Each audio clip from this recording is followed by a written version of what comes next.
The butterfly orb. The yellow carpeted floor raced under my feet.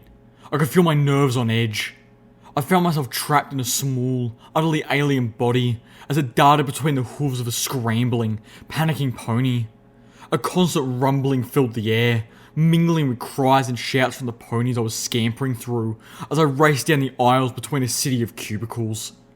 A magenta pony spilled a shower of papers in front of me as she fled the room. One of the sheets slapped me in the face as I barreled through them. I made it through the offices and found myself charging down a huge, curving hallway, my little heart pounding in my chest. I heard a mare screaming from beyond a set of mahogany double doors. The voice was filled with rage and tears. How could they do this? I dashed for the little door built into the bottom of the larger one. A little door, just my size. They've ruined everything! They've killed everyone! The meeting room looked like it had been hit by a tornado. And it really had. A yellow and pink tornado in the form of Fluttershy burst into the room just in time to see her haul a terminal through the glass of the seemingly gigantic picture window, shattering a large hole in it. The sound of impossible thunder amplified. Outside the window, I could see the sky shimmering and rippling with explosions as zebra missiles pounded against the princess's shield. Each impact brought a flash of fiery light splashing against the shield. The surface rippled upward like water around a dropped rock. Fluttershy stood on the table, shaking, stomping, her face streaming with tears and contorted rage. She looked around for everything else to throw, something else to break. I gave them life, and they... I knew this room. I'd just been here. The window had already begun to repair itself, the shattered hole growing smaller as the spiderweb of cracked thinned and shrunk. Ministry magic. The building was alive. It healed. I leapt up onto a chair, and from there onto the table, rushing to Fluttershy's side.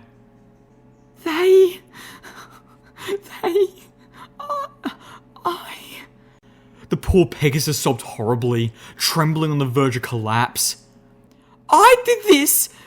This is all my fault! I reached Fluttershy, wrapping myself around a forehoof, hugging her tight, trying to comfort her. Oh. She looked down at me, and I felt her tears splash onto my forehead. Oh, Angel, what have I done? Every pony, all the helpless critters, they're all going to die. It's all my fault! Fluttershy toppled onto the table, burying her face, wailing.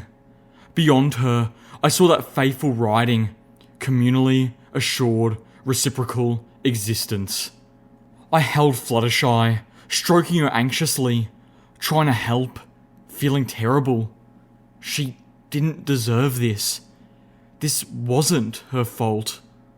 Outside, the pounding thunder and violent light show continued.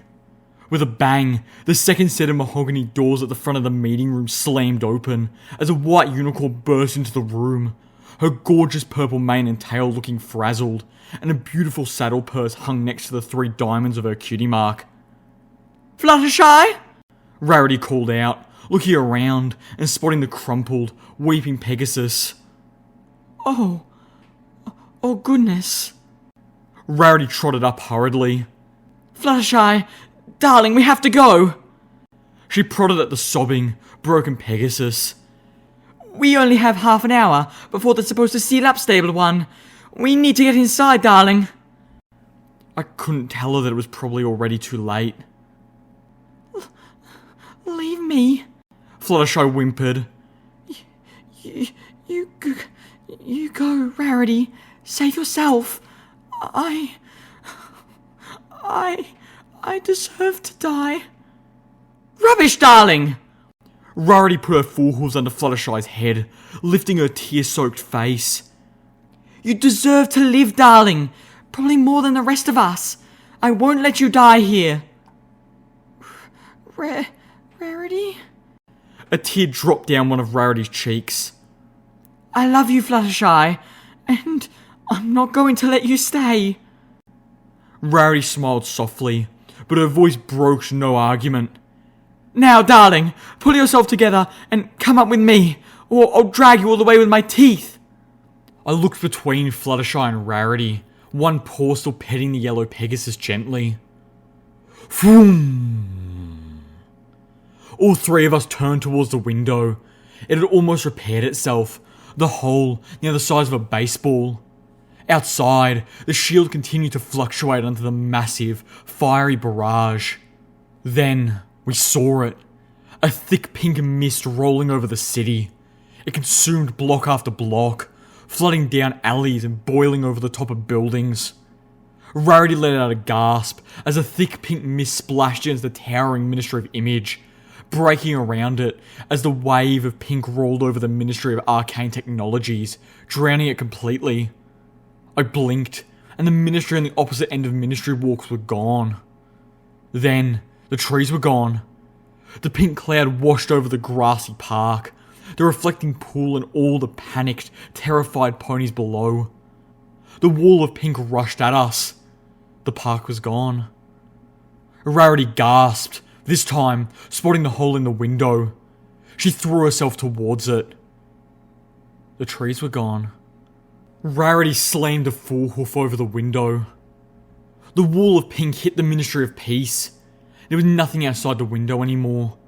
The cracks that remained in the window began to warp and melt, fusing together. Rarity groaned in pain, but she held her hoof firm against the hole, not letting the cloud get inside. Rares? Rarity's eyes opened wide. She gazed at the window, whispering with a low tone of comprehension. This, darling, is necromantic. Rarity turned to Fluttershy, who was staring at the window in horror. Forget Stable 1, Fluttershy. I'm getting you to safety now, darling. With that, she focused, her horn glowing.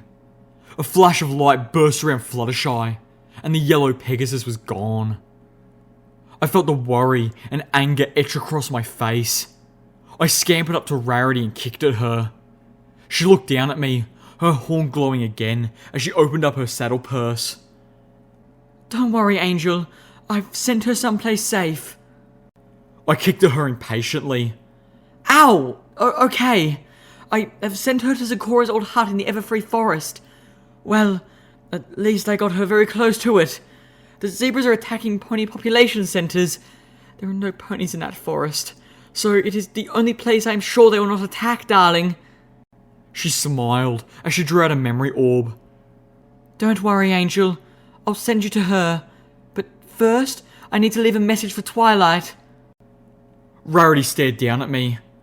Twilight, darling, I've sent Fluttershy away.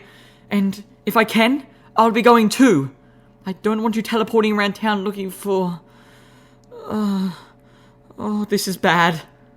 Rarity faltered. I could see even this small contact with the pink cloud was beginning to kill her. Don't look for us, darling. Don't stay in Canterlot. But there is... Oh... Rarity thudded against the window weakly. Her hoof would have dropped away, but it couldn't anymore. It had become a part of the glass. Listen, Twilight, in my desk, in my office, there's this very special book. It's hidden in a secret compartment. You may have to tear the desk apart to get to it, but... But don't worry, darling. I won't mind. Twilight, it's a spell book, and... Rarity began to cough violently. and I believe it has a spell that can be used to defeat this necromancy, darling. You must get that book. Rarity leaned against the glass, her hoof supporting her weight now. Still, she floated the memory orb close to me. I realised suddenly that she'd been talking to me like I was Twilight Sparkle. My memory was going to be the message. Her horn glowed. Don't worry, Angel darling. This won't hurt. And as soon as I'm done, I'll send you to Fla...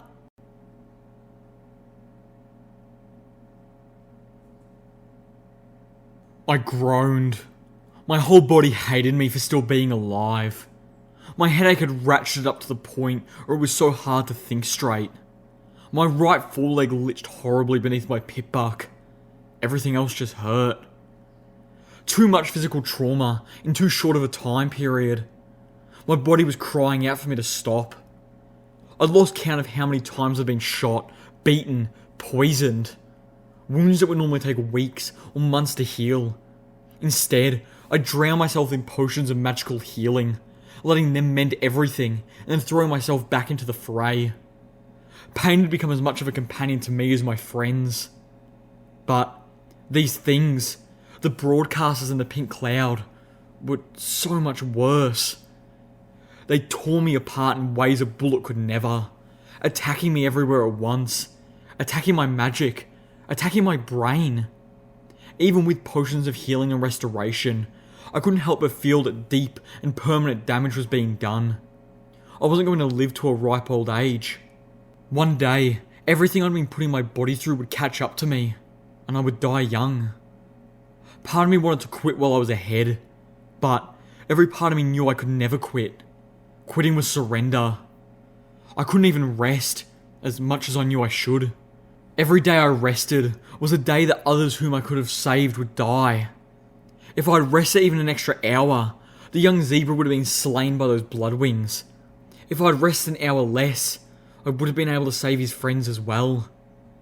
Pain I could handle, as long as I was alive and still able to make a difference. I wondered if this was how Steelhooves felt. I'd saved him. He hadn't been moving, but I knew he couldn't be dead. The lightning may have rendered him unconscious, or knocked his armor's spell matrix offline. Either way, if I hadn't gotten to him, the Alicorns would have. The broadcaster wouldn't have saved him, although it definitely brought him time. Thank the goddesses I had at least managed to levitate the liquid pink sludge away before I'd inhaled any of it. Thanks Celestia and Luna that I drank healing potions minutes earlier and didn't fall into that pool with open wounds with those Cancelot dragon hatchlings. I couldn't tell if I'd been supremely lucky or supremely unlucky. And, now that I thought of it, I'd come out of it with a new weapon against the Alicorns. Granted, one that was indiscriminately lethal. But it had to be possible to use the broadcasters to my advantage. But first, I needed to... Where the hell was I? Calamity? Velvet Remedy? I was alone. Steelhooves? Pyrelight? Completely alone. I was laying on a soft, cushioned bed. I tried to sit up, and the thunderclap went off in my pounding head, knocking me back down and leaving tears in my eyes. I brought up my eyes full with sparkle, not remembering to turn it off, and scan the medical warnings. I needed to drink a super restoration potion, possibly several, and painkillers. I really needed painkillers. I didn't have any. I didn't have anything. No weapons, no supplies. I vaguely remembered dropping our weapons and supply packs when I went chasing after Steelhooves. I groaned at the thought of little Macintosh laying abandoned out in that field. I felt like I'd lost a friend. Hopefully, Velvet grabbed everything before following us. But doing so would be taxing for her limited telekinesis. And I couldn't imagine her prioritizing weapons when she had Steelhooves to care for. But I wasn't wearing my utility barding either. I definitely didn't strip down before my unintentional swim. I felt truly naked, as I realised I didn't even have my hacking tools. Looking around, I was in a library. No, an Athenium. And a big one. Bigger even than Twilight Sparkle's Athenium at Ten Pony Tower. I remember the recording that Homage had played for me, Rarity talking to Twilight. I've just heard my Ministry is about to purge the Ponyville Library of ideologically incompatible books, darling, and I knew right away that you'd want to keep them for yourself. I know the Ministry of Magic on Ministry Walk has a much bigger library, But we can't get away with diverting these wagons to Canterlot, now can we, darling? If only I could spare the time to just sit and read. Ah, you're awake. The voice startled me. It was Urban, the voice of a gentle stallion. I quickly looked around, wincing as the pain in my head amplified from the sudden movement, blurring my vision. Good morning, ma'am. Morning? Oh, goddesses. I'd been asleep all night, and no pony had found me? This was unspeakably bad. Who are you? I asked the mysterious stranger. And where am I? Wordsworth at your service, ma'am. You are in Twilight Sparkle's Athenia, madam. I blinked away tears, turning my head more slowly as I began to mentally hone in on the source of the voice. There he was. Or it, rather. A mechanical owl. A much fancier version of the one I'd seen following the merchant who had set up in the remains of Trixie's cottage. I remembered fighting similar owls to this one in the Ministry Morale Hub in Manhattan too, but this one looked more sophisticated and more lovingly crafted, down to the bronze filigree of feathers. Who? What are you? At least this mechanical owl didn't seem hostile. Wordsworth, ma'am. Twilight Sparkle's junior assistant. How did I get here? Well, ma'am, The owl said, sounding embarrassed. when a mare and a stallion love each other, or have made certain binding contracts. I interrupted quickly. Into this room, I mean. The pony in the back of my head was blinking. Certain binding contracts?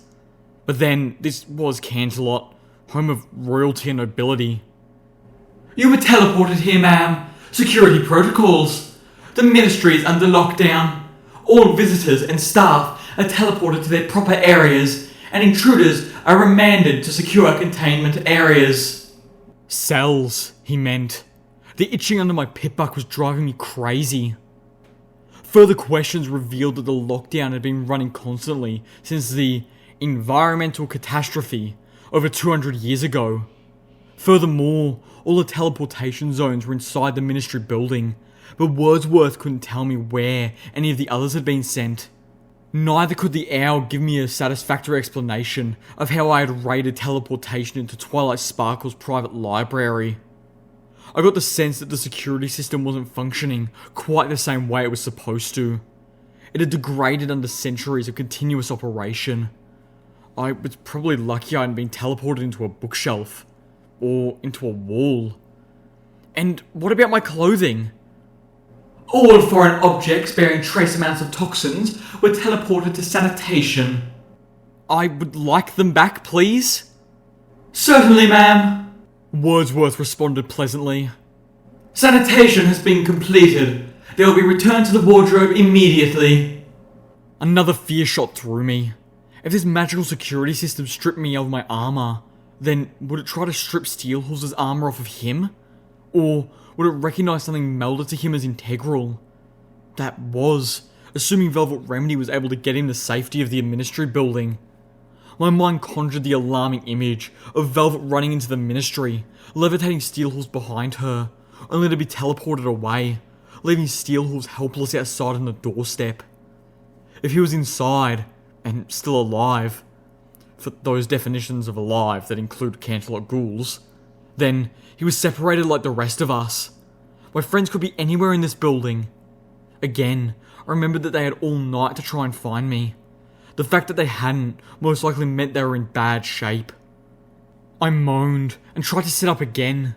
My AFS was still flashing health alerts at me. I lifted my pitbuck to check the auto map, wishing all my friends wore pitbucks too so I could just locate their tags. Of course, that's exactly the problem that got me into this whole mess a month and a half ago, wasn't it? I looked at my foreleg and stopped breathing. I wasn't wearing my pitbuck anymore. Where the metal device would stop and my flesh would start, they didn't. Instead, they melded seamlessly into one another. I felt sick looking at it. I'd been so casual to dismiss the possible danger before, but Now that it had actually happened, I felt a sense of violation and loss that I couldn't explain. I just wasn't me anymore. I dropped back onto the bed, curled up, and cried. Wordsworth? I whimpered several minutes later as I tried to fight back the hollow feeling in my heart. I need medical supplies. Any painkiller, healing potion, and restoration potions you can give me. You would not prefer to use the autonomous healing booth, ma'am? The what now? Okay, yeah. Where is the healing booth?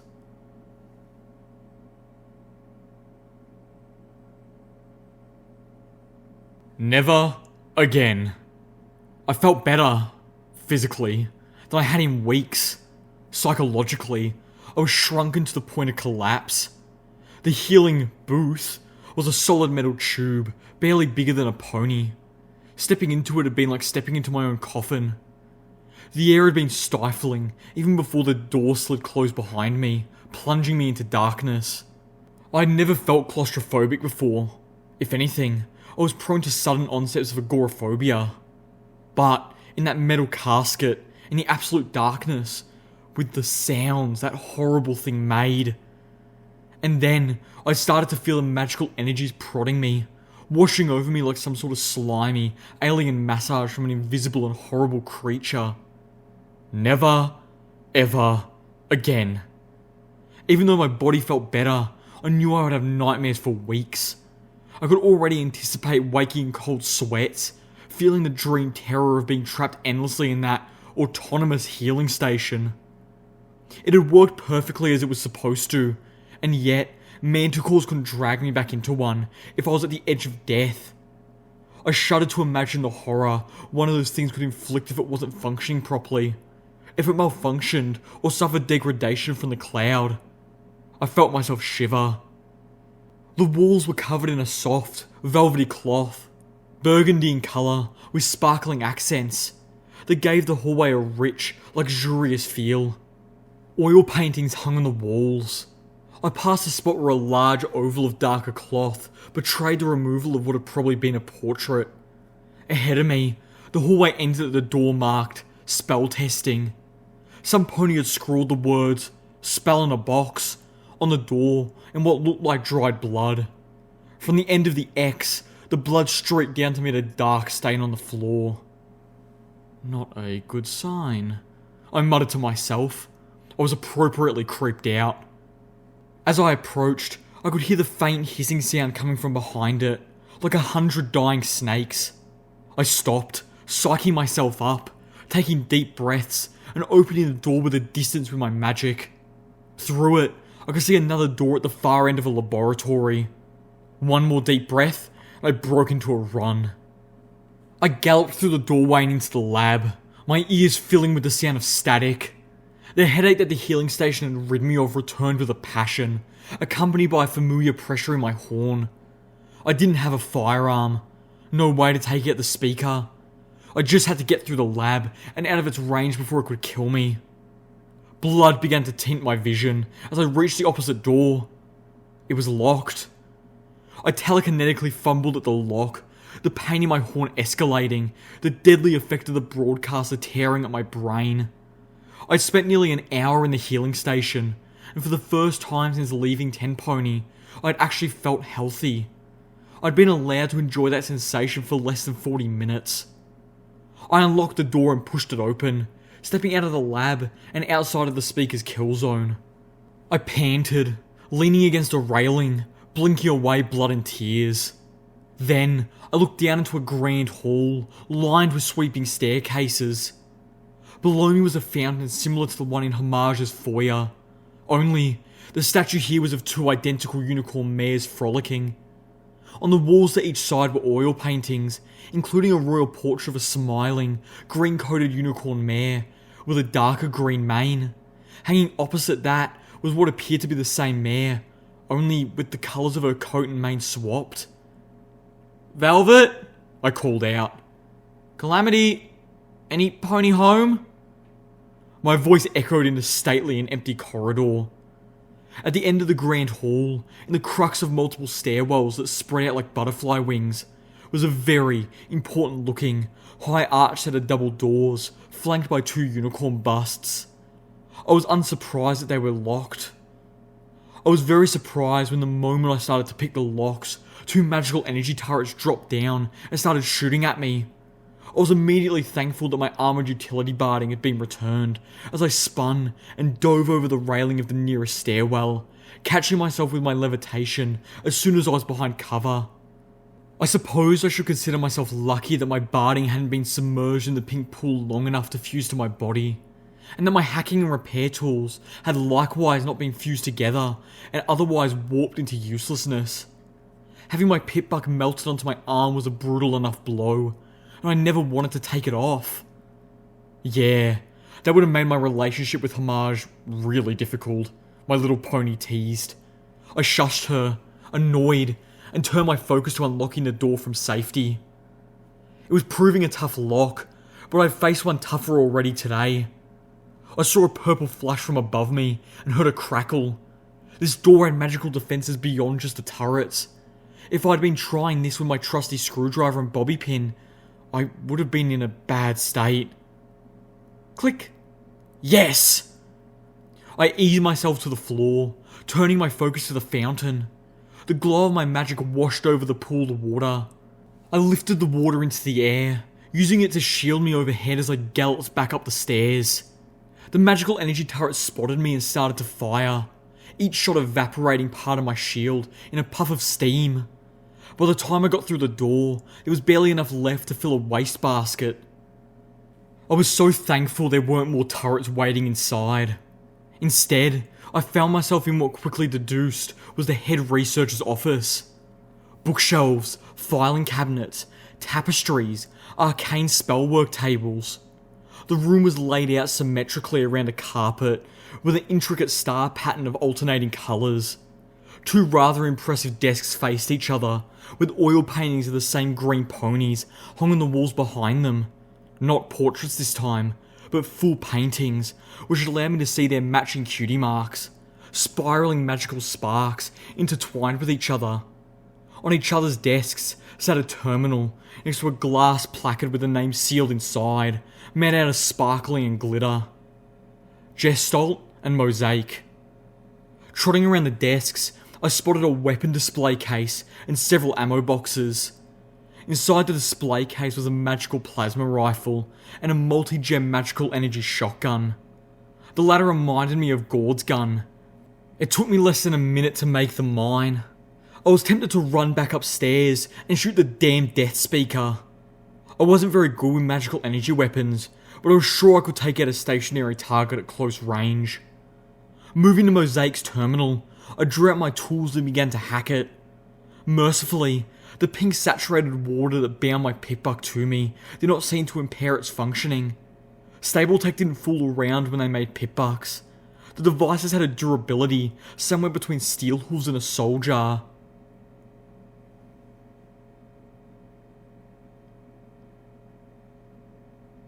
Velvet? I asked as I pushed open the door I had just unlocked. The chamber inside was pitch black, and my voice echoed off the walls, both far and strange. Little Pip? A voice called back from the darkness, sounding weak and relieved. A light flared, illuminating Velvet Remedy's horn, then her eyes, mane, and tail. Her charcoal coat seemed to blend into the void around her. Over here! I lit up my own horn, guiding her to me. She got up shakily and trotted quickly towards me. Thank the goddesses, she whispered as she reached me, nuzzling my face. I was trapped in here for so long. Alone. Trapped. She'd said that twice. I didn't need an explanation. My lovely songbird friend had once again found herself caged and alone. She was trembling. Hey, Velvet, it's okay. I'm sorry it took me so long to find you. What happened? Where am I? Is Calamity okay? Is Pyrelight? What about Steelhooves? I had him right with me.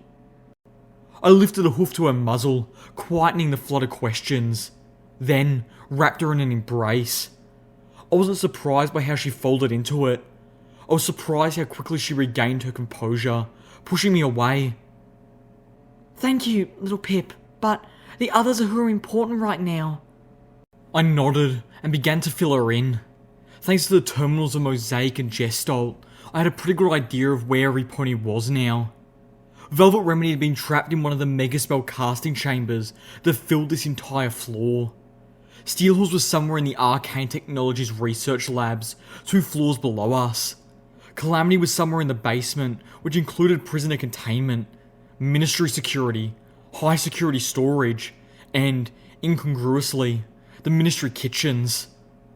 Pylite had never been registered as entering the building.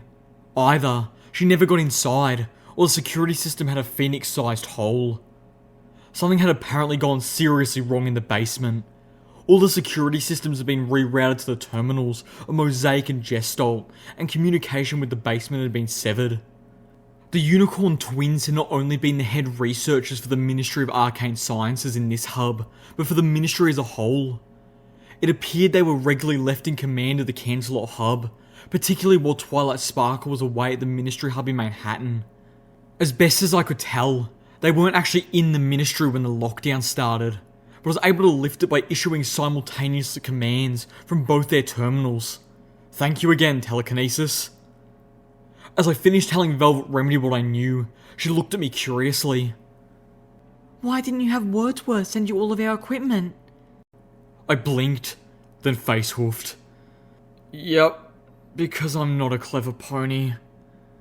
We had to find sanitation as well. Damn it, this just got worse and worse. Well, why don't we run up and ask him to before heading down further? Oh, yeah, that would be easier, wouldn't it?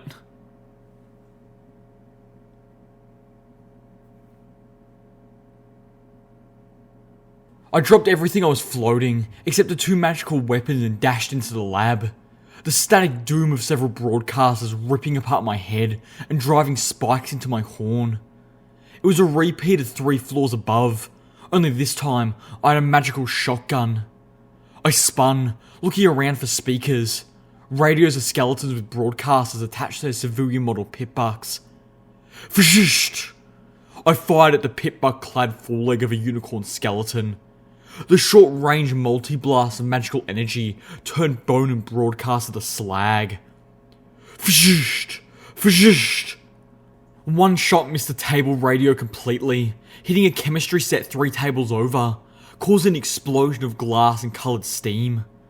The second slagged the radio, killing its lethal output. Still static. One more. My vision was red. I could feel blood trickling down my ears. Grenades were going off inside my head. I spotted the second broadcaster and lifted the multi-gem magical shotgun, pulling the trigger. Nothing. The damn thing was recharging. In a panic, I fled to the far side of the lab. I pressed myself into the corner, breathing a sigh of relief as the vices crushing my horn and skull vanished. The last yard of space was outside the danger zone. I floated up the magical energy rifle, took careful aim, and fired.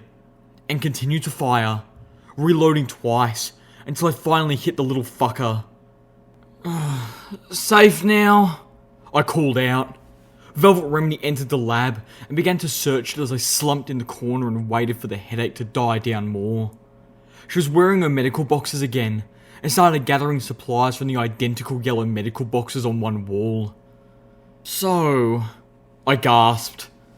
What exactly were you trying to do down in that auditorium? Velvet nickered. I already got this lecture from Calamity. She floated bottles and vials out of her medical box, pausing as she lifted out a multi-tubed injector. Rage? Why would this be down here? Rage is a zebra-made combat drug. Not a lecture, Velvet. I just want to understand. You scared the hell out of us. Calamity said that too, although louder. I hadn't been present for that particular argument. Calamity had flown ahead of me, rushing back to Velvet and Steelhooves after raiding Fluttershy's office. They'd been given plenty of time to argue too. I'd been lost in thought, contemplating the Ministry mares, and had managed to get lost in the cubicles. Please, Velvet, I sighed, fighting to keep my voice gentle, even with the throbbing of my head. I floated out another painkiller syringe and gave myself the shot. Almost immediately, the throbbing dulled to an ignorable level. I worried that I was seriously risking addiction to painkiller. As if to drive home the worry, Velvet Remedy floated out a tin of Mintols out of the last medicine cabinet, opened it, flipped it upside down so the pills fell to the floor like heavy snow, and began stomping them into powder. She turned to me with an exasperated stare. Fluttershy was right there, little Pip. She had stood right at that spot, saying those very words. Right on that stage, Fluttershy tried to stop the war, stop the bloodshed and the horror that ended up ruining the entire country. Her voice hitched. The entire world. She turned away from me.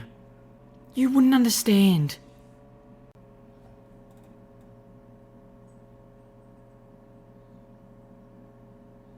Alpha Technologies, the sign claimed. The heavy metal door slid back, revealing the most secure laboratories in the Ministry of Arcane Sciences. Steelhooves! Velvet Remedy and I dashed inside. Our friend was laying on a circular platform, surrounded by a magical shield. At our entrance, he stood up. I think I even detected a whinny of relief. Velvet stopped just outside the shield, looking it over before asking if he was okay. Clearly, the Alicorn's attack had knocked him unconscious after all, but he had regained it hours ago. 5.3 hours ago, according to Steelhooves, who had nothing better to do than watch the timekeeper on his visor's EFS count away. Even if his weapons could disable the shields, the explosions would have torn him apart in that confined space. Not even Steelhooves could survive dismemberment. I found the terminal, which controlled the magical field, and began to trick my way through the security. Soon, I was looking at the control system for the lab's several layers of security, as well as a series of project reports. I turned off the field, smiling to Steelhooves. Welcome back! Velvet Remedy gave him a hug that I knew he couldn't feel, but somehow made him look uncomfortable anyway. I've collected some medicine for your dispensary. She chimed, and immediately he looked less uncomfortable. I chuckled and directed my attention to the terminal screen, pursuing the reports, starting with those which had been subdivided into a category called Ghost. Report 347. Mosaic, or was it Gestalt, passed down a new project for Alpha today. Apparently, after 3 years of pure failure from the mares up in spellcrafting, the Ministry Mare has given up on the Ministry's effort to reverse engineer zebra invisibility magic into spell form. Given our success with the stealth buck, she's passed the project on to us, requesting that we design a sustainable magical device capable of indefinite invisibility, our own version of the zebra stealth cloak. This new project comes right on top of losing a member of the Alpha herd, although from what I understand, that may make things easier on us. Officially, all I know is that Beaker has been suspended without pay. Unofficially, word had leaked down that Beaker is under investigation for accepting contributions from some pony within the Ministry of Technology in exchange for hampering the development of magical energy weapons. Sounds to me like there's a pony or two in the building next door who is more concerned with iron-shod firearms market dominance than what's best for all the ponies of Equestria. Report 397. Another day, another pointless daily report that no pony ever reads. The shipment of drugs finally arrived from the Ministry of Morale, 3 weeks late, and accompanied by 2 of their pink suitcase ponies who insisted on monitoring how the restricted drugs were used. I hear there was some hard words between one of the Magic Twins and the Morale officers. You'd think, after all the work we put in on talismans for their ridiculous balloons, they'd be more cooperative. End result, even though the shipment is actually in the building, we're going to have to wait at least 3 days while administration pushes through new paperwork before the drugs will be cleared and we can finally start the next round of tests on our prototype Steel Ranger Medical Dispensary. Continued efforts in improving the design and the duration of Stealth Bucks seems to have hit a wall. The MG Stealth Buck 2 is the most advanced design we have managed, taking advantage of the same recharging magical properties we have introduced into some of the newer lines of magical energy weapons, and possessing 4 times the duration of our original design. However, recharging takes hours, and the duration still falls short of our goal marks. Gestalt, or was it Mosaic, visited Alpha today to review our progress. After explaining our difficulties, she suggested we pursue a new avenue of experimentation. A stealth suit which takes advantage of multiple Stealth Bucks arrays. While one Stealth Buck was providing invisibility, the others could be recharging. I've passed her idea on to the rest of the Alpha herd, and we've started some preliminary sketches. This is looking promising. Report 444. Today was a good day to be in Alpha Labs, or more precisely, to not be 2 floors above. Somehow, the mayor of the Ministry of Peace got wind of the sorts of megaspell ritual chambers the ponies in spellcrafting have been designing. For such a soft-spoken and pleasant old girl, she's apparently a right terror when she gets angry. And there aren't enough bits in the Royal Treasury to make it worth facing an angry Ministry Mayor. After spending a month calibrating the new array, the Ghost Mare suit is ready for its first live tests, as well as the test turrets. I've brought Wonder into the office today. I figure, if the Ghost Mare suit can get by my Kkat, we have a winner. Twinkle and Daybreak have been particularly snippy with each other again today for no apparent reason. I suspect those 2 bucks are having an affair. If so, I hope they keep it quiet. Personally, I think they would make a cute couple, but we have fraternized rules for a reason. And the last thing I want is to lose one of them because the Magic Twins decided to put them on separate floors. Report 445. Wonder was a big hit in the office. Every member of Alpha Herd gathered around and utterly spoiled her with attention. A few are even insisting that I bring her back again. I'll run it past the Magic Twins. Maybe I can spin having a lab cat as being good for morale. Sadly, the Ghost Mare suit was not as impressive. Not only did the suit fail to pass the Wonder test, but we discovered that the array was draining power from all the Stealth Bucks, while just one of them was running. The latter is a technical design problem, I'm sure of it. The former is more worrying. We ran 3 members of the herd through the test gauntlet with just Stealth Bucks alone, and Wonder didn't catch any of them. Something in the suit, or maybe something in the array, is weakening the invisibility spell somehow. Fortunately, we have time to try and fix this before the next review. Nobody's paying attention to us down here with that big mess upstairs. Apparently, Fluttershy went to Twilight Sparkle, and now the Magic Twins are cleaning house. I don't get the politics involved here, but I do get that 24 unicorns have been fired already, and this is just the first day. Another dozen have already quit, taking up an offer from the Ministry of Peace. I have even heard rumours that they might be planning to dismantle some of the chambers, or redesign them for purely defensive spells like the Ministry of Peace is demanding. But I don't put any stock in that gossip. Equestria isn't going to disarm itself in the middle of a war, especially not after the Zebras successfully tested a megaspell of their own last week. Report 489.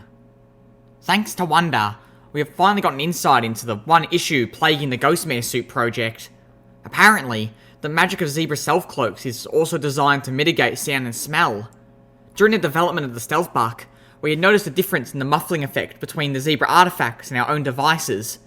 We had written this off as an acceptable loss, particularly since the cloak's original sound dampening effect was relatively minor to begin with. We had not, however, noticed the olfactory effect. This was apparently of greater concern to the Zebras, possibly on account of the plethora of dangerous wildlife rumoured to exist in their homeland. Further proof that the Zebras are innately crazy. Could you imagine living in Equestria if it was full of roaming monsters? While the original Stealth Buck still retains at least a function of this effect, the MG Stealth Buck 2 does not. Or, more precisely, does not after its first use. For reasons still a mystery to us, this element of the spell refuses to function after the Stealth Buck 2 recharges. Twinkle let something slip today about he and Daybreak are getting a cat. I made a seemingly off-the-cuff comment about cats having a tendency to reveal things that should have been kept secret. I hope he got the hint. Report 512. The Ghostmare suit project suffered another setback today. I am amazed at how something so simple in concept can be so resistant to proper execution. I spent all last month solving the mutual depletion problem, only to find that the new array can't pass the stress test. The Ghostmare suit isn't worth anything if it can't sustain invisibility after a 1-yard fall. A few of the other researchers in the Alpha herd have begun referring to this project as Project Frustration, with other projects beginning to pile up. I'm going to have to take most of the ponies off of this one, down prioritising it until things look a little more promising. Fortunately, Gestalt and Mosaic are out of Canterlot today, having an on-site meeting with Twilight Sparkle at a new facility out in Splendid Valley. Honestly, I breathe a little easier when they aren't around. I personally find the Magic Twins a little creepy, particularly the way they finish each other's sentences. Doesn't any pony else get shivers when they do that? It's as if Mosaic and Gestalt always know exactly what the other sister is thinking. Like they are not much twins as one mare stuck in 2 bodies. Okay, no more reading ghosts, goblins, and ghoulish figures on my break time. Report 550. Twilight Sparkle paid a visit to the Alpha Lab today.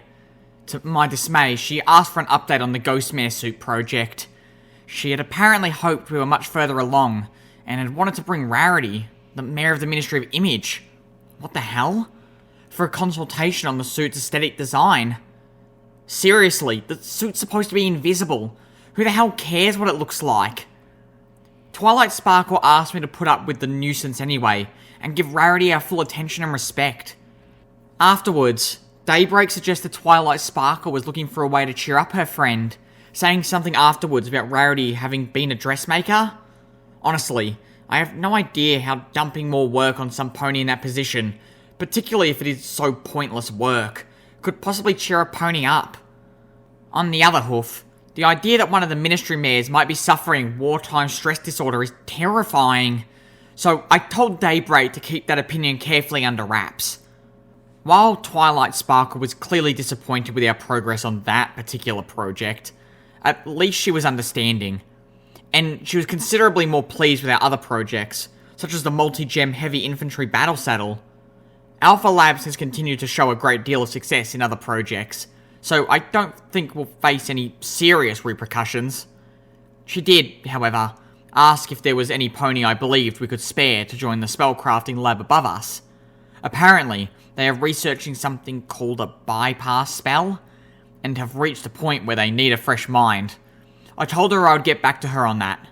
Tomorrow, I'm going to have a talk with Daybreak and Twinkle. I'd prefer to keep both of them, as they are excellent members of the herd, but if I'm going to end up losing one of them, I would rather it be done this way. I stopped skimming the reports. There were dozens more in Ghosts alone, and half a dozen other categories. Getting up, I looked around the lab, opening locked storage containers and equipment lockers. Oh, Calamity would be sorry he was missing this. There were tools in here I couldn't even guess the purpose of. I checked to make sure Velvet was still busy with steel hooves, reasoning that it wasn't sightseeing if I had to wait anyways. Then, lifted a duffel bag from under one of the tables, pulling it open and dumping out the empty cat carrier inside. I started scooping random tools and equipment into a duffel bag. Ready to go, little Pip? Velvet called out. Just 1 minute, I called back, cutting my scavenging short. But there was still one storage container that I wanted to raid before we descended into the basement. The one where I'd spotted the prototype Ghostmare suit, or at least parts of it. The project had clearly never been completed, and was abandoned in the middle of a complete overhaul. Now, digging back through the container, I found something that was worth taking. One MG Stealth Buck 2.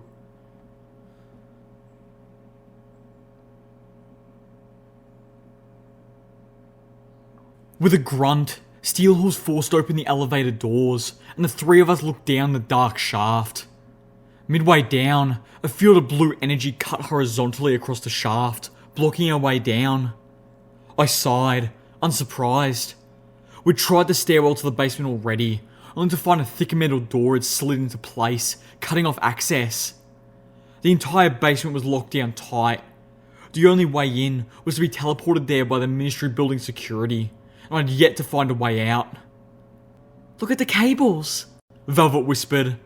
They go right down through the shield. I nodded. I had figured the shield had just closed around them, although it was a little surprising that they hadn't been severed. What are you thinking? Bypass spell. She responded. For the cables? For the whole elevator. She suggested. I know that's a long shot, but... Steelhorse nickered disbelievingly. You think they put a security barrier in the elevator shaft that the elevator could go through? I bit my lower lip in thought. Actually, that's not as silly as it sounds. The elevator would be programmed to move to the bottom when the basement was locked down, but they wouldn't be able to trap any pony, so they set the barrier to allow the elevator to pass through. That way, the barrier can activate instantly while the elevator has time to deposit any passengers on the floor above. I was talking out my tail side, but it made at least some sense. Once the elevator reaches the bottom, power is cut to the whole system, and the elevator is locked into position. So, what good does that do us? Steelhorse asked. Velvet Remedy almost purred. They weren't planning on little Pip now, were they? I knew what she was getting at. Levitate the elevator up to us, get on, and down we go. Only one problem. I need schematics of the elevator's mechanical system, I told them. Velvet looked at me oddly. Why? The locking mechanism is at the bottom where I can't see it. She continued to look at me blankly. I sighed. Look, I need to know what I'm doing before I can do it. I looked at them. Of course they didn't understand. Steelhorse had no clue about magic at all, and Velvet Remedy's levitation magic was comparatively foolish. It's the same reason I can't telekinetically fire a gun, or pull the power supply from a turret, even if I can't see it. But I can't use my magic to squeeze some pony's heart, or build a rifle while blindfolded. If I can't see what I'm doing, I need to be able to picture it in my mind with a fair amount of accuracy, or the magic just won't manifest. I explained, hoping I didn't sound patronising. I at least need a place to start, if I have any chance of doing this. Like with the star spawn. Until Pyrelight set part of its face on fire, I didn't have any place to begin. In this case, since I have no idea what kind of locking mechanism I might not be seeing, I need the schematics. Velvet Remedy and Steelhorse both nodded. 1 schematics for the elevator, coming right up.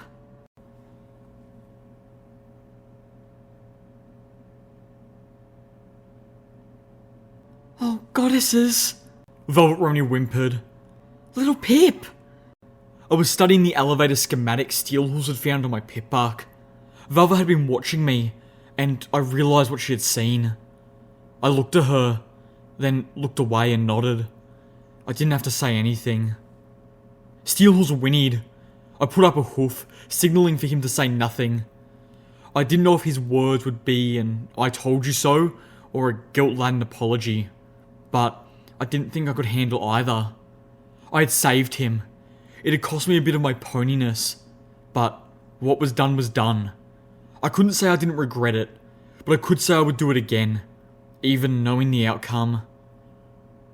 Really, I said, feeling a hitch in my throat. It's not that bad. I hardly notice the itch anymore. I shifted my attention to the shaft in the elevator below. I focused, reaching out, attempting to manifest my magic on the far side of the shield. This was a bit of a new trick, and there was no reason it shouldn't work. I remembered the super alicorn from the Philadelphia crater, whose shield was so powerful she couldn't manifest magic through it. This shield was nothing compared to that one. I thought of Velvet Remedy casting her anesthetic spell inside the alicorn shield. I could do this. I was satisfied to see the glow of my magic surround the elevator car. I focused on the thick, yet simple clamps beneath, rotating the screws that held them together until I heard them fall apart. Concentrating, I slowly lifted the magical elevator car upwards, pulling it towards the energy shield. I held my breath as the top of the car reached a field of blue light.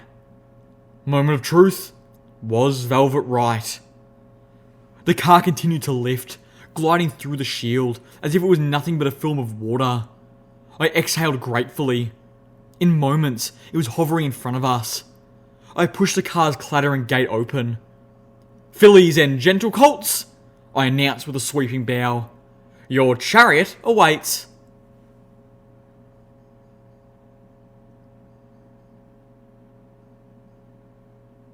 As I floated the elevator car down towards the basement, Velvet Remedy and I rode alone. The three of us had barely gotten onto the elevator when we realised the problem. With Steelhooves' extra bulk, there was barely enough room for the three of us. There was no way we would be able to fit Calamity in too, or maneuver, as Steelhooves pointed out, if there was a turret waiting for us at the bottom. Instead, we had left our Steel Ranger outcast standing guard over Calamity's packs, the duffel bag, and most of our weapons. Calamity would just have to wait to put on his battle saddle again. I tapped my full hooves together tentatively. I stared at the floor of the elevator. Finally, I asked Velvet, "Little Macintosh?" Velvet Remedy hissed. Wrong question. I was startled by the vehemence in her voice. You should have asked about Pyrelight. Oh. I felt a twinge of guilt. Pyrelight's not in the building according to the security system. She never got trapped in... I stopped, feeling a sinking sensation that chilled my heart and stole my breath. The elevator car stopped moving with a jolt as my eyes widened. If Pyrelight never made it inside, that meant she was still out in the pink. A whole night in the cloud meant death. I asked her to get our things as I brought Steelhooves inside. Velvet said morosely. But I got magically thrown in that prison, that chamber, before I could prop the door open for her. Velvet looked at me with a heartbreaking expression. I have to imagine that she gathered little Macintosh and all your precious weapons, hoarded them someplace, then sat outside and waited for me. I cringed, a whimper strangling in my throat, but Velvet shook her head. Pyrelight's a smart bird. She's a survivor. I have to believe she wouldn't wait too long. That she'd fly out of the cloud, out of Canterlot, maybe all the way back to Glyphmark and Zenith. She turned away, but I saw the drops fall from her, making damp spots on the floor. As long as the pink cloud didn't get any worse too quickly, as long as she wasn't taken by surprise, I have to believe that. Speaking with confidence I didn't really have, I assured her that she was right. I started the elevator downwards again.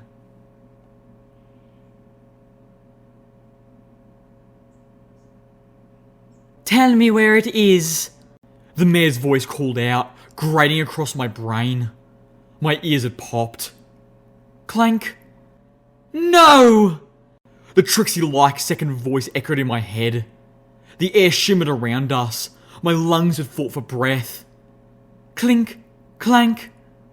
Unchain us! Your goddess demands it! Velvet Remedy and I had slithered across the tiled basement floor, pushing aside toppled boxes of grain and shattered plates, dropping kitchen knives and leaking packages of flour.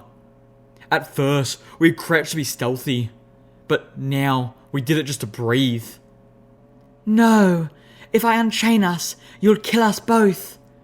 You are trying to kill me already! Better, we both should perish! Clink, clank, clink. I coughed, my abused lungs struggling for air. The sound was high and tight, not like a pony's cough at all, and that worried me. I coughed again, and Velvet Remedy did the same. Her cough's more like a newborn squeaky toy than any noise which should have come from Velvet's throat. We both froze, ears perking and swivelling, as we prayed the kitchen's other occupants hadn't heard us. We must throw the party. Our goddess demands it. The Alicorn hadn't heard us. She was too busy arguing with, as far as I could tell, herself. I reached the end of the counter and peeked around it cautiously. The forest green Alicorn was wrapped in heavy chains that bound her to a thick set of pipes in the ceiling. She stood there, looking around frantically, searching for something, a frightened but intelligent look in her eyes. Suddenly, her demeanour changed, her eyes looking forward, with a glare in her face contorting in rage. She lunged, throwing herself against the chains that bound her. Clank! Clank! Clink! I am your goddess! The Trixie-like voice raged. It wasn't the actual voice of the goddess, but some strange, pale imitation that echoed through my mind. I realised her mouth wasn't moving. Everything I was hearing was in my head. All of it. But how was that possible? The pink cloud hindered the Alicorn's telepathy. I was sure of it. It cut them off from their goddess, allowed them to regain some of their individuality again. Granted, well, the kitchens were full of some sort of gas. It wasn't pink cloud. But there was pink cloud all around this building. Even as I thought that, my eyes drifted to the Alicorn's flank and caught there. The Alicorn had a cutie mark. It looked odd, like maybe a mist of stars, but I couldn't be sure. The mere fact that the Alicorn had one at all shook my conceptions. The Alicorn's flank quivered with efforts as she lunged again, the chains pulling taut, holding her back. I followed her gaze. It looked like she was trying to get to the ovens. I helped you! I was there for you when she was silent. I whispered to you when you couldn't bear the silence in your head. I coddled you. Me, not her. The not Trixie voice ranted. And you betrayed me. I will kill you for that. Without the goddess, I summarised that the Alicorns were cut off from their collective pool of magic. That they were left here with just inherent magics. The Alicorn shields, and maybe a spell or two. I had to revise that theory. Or not. Purple Alicorns teleport. Blue ones turn invisible. The green ones did that weird statue thing. But what if that was part of a broader gift? The green Alicorns were the telepaths. Even cut off from the goddess, they still had their gift. If anything, the goddess probably borrowed that magical talent from them. I felt Velvet Remedy slide past me. Slipping ahead, I looked back at the Alicorn. This was our mission. The original voice was back. The Alicorn stopped struggling and resumed her search. I froze again as she looked right past me and missed me. The Alicorn was showing rate-of-tier obliviousness. We are so close. I will not fail now. I watched her muzzle, but her mouth never moved. This whole argument was taking place in her head, and by extension, in ours. Then, I saw something that rocked me. The Alicorn's cutie mark had faded away, reminding me of a filly in my class back in Stable 2, who tried to have her father conjure up her cutie mark early, using his magic. Each time, a new mark would appear, only to fade away, just like this one. Only, the Alicorn's cutie mark didn't just fade away. A cutie mark of a flask with bubbling green liquid replaced it. The Alicorn's new cutie mark struck a chord of deja vu. I'd seen this one before. A moment later, the Alicorn's demeanour changed, and as I watched, the bubbling flask cutie mark faded, and the starry mist resumed its place. Why? Why go back to her? I'm here only for you. Always! Clank, clank, clank, clink, clink, clank. I began to crawl away, shaken and a little freaked out by what I had seen. Your cutie mark is an integral part of you, a symbol of your special talent. How could it change like that? Even when you were depressed, even when you were at your worst, you were still you. Your cutie mark never abandoned you. And I'm better at magic too. She said it couldn't be done. No small rodents of any kind, she said. But I did it. I'm the one who found the spell. I'm the one who cast it while you whimpered in a corner.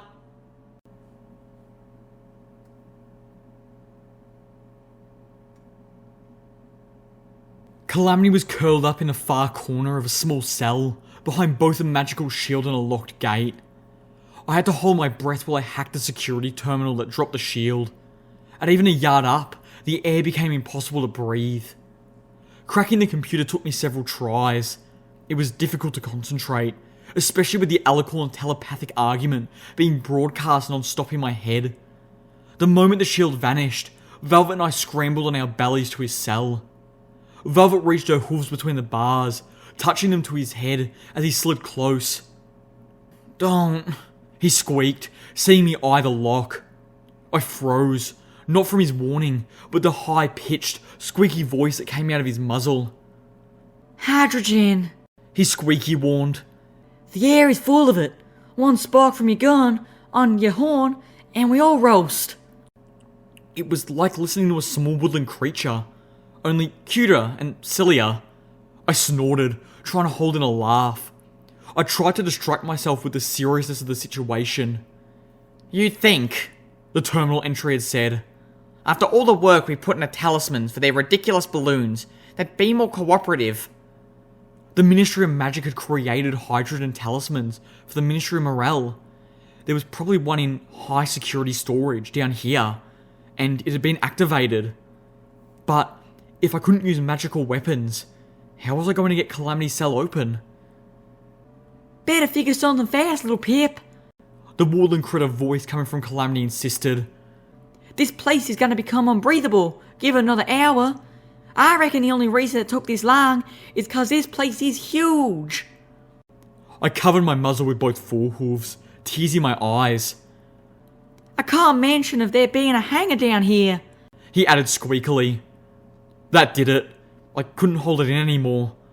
Despite my difficulty breathing, I found myself laughing so hard I was rolling on the floor. The pitched sounds of my own laughter just made me golf harder. Yeah, yuck it up, why don't you? Calamity glowered at me, and now even Velvet Remedy was laughing. But will one of y'all kindly get the damn key and get me out of here before that Alicorn drives me crazy? He was hilarious. I stopped the hoof on the floor, dying. Sing something for us first. Velvet Remedy suggested, her own voice even higher.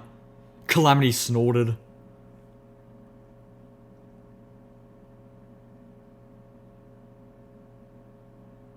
Thanks, y'all, Calamity said as he slipped something pink into his pack. I blinked, realising he'd managed to pilfer something even under these conditions. Now, let's get out of here before that crazy lady downstairs manages to blow this building up to the Enclave, Calamity suggested urgently as he shrugged on his battle saddle, his voice almost back to normal. Velvet Remedy looked fretfully back at the empty elevator shaft. I wish I had a way to help her, she said softly. "What? Help the crazy Alicorn? Why?" Velvet Remedy gave Calamity a stern look. She's very obviously suffering. Can you imagine having someone in your head as a constant companion for lifetimes, and then suddenly losing her? I saw her cutie marks.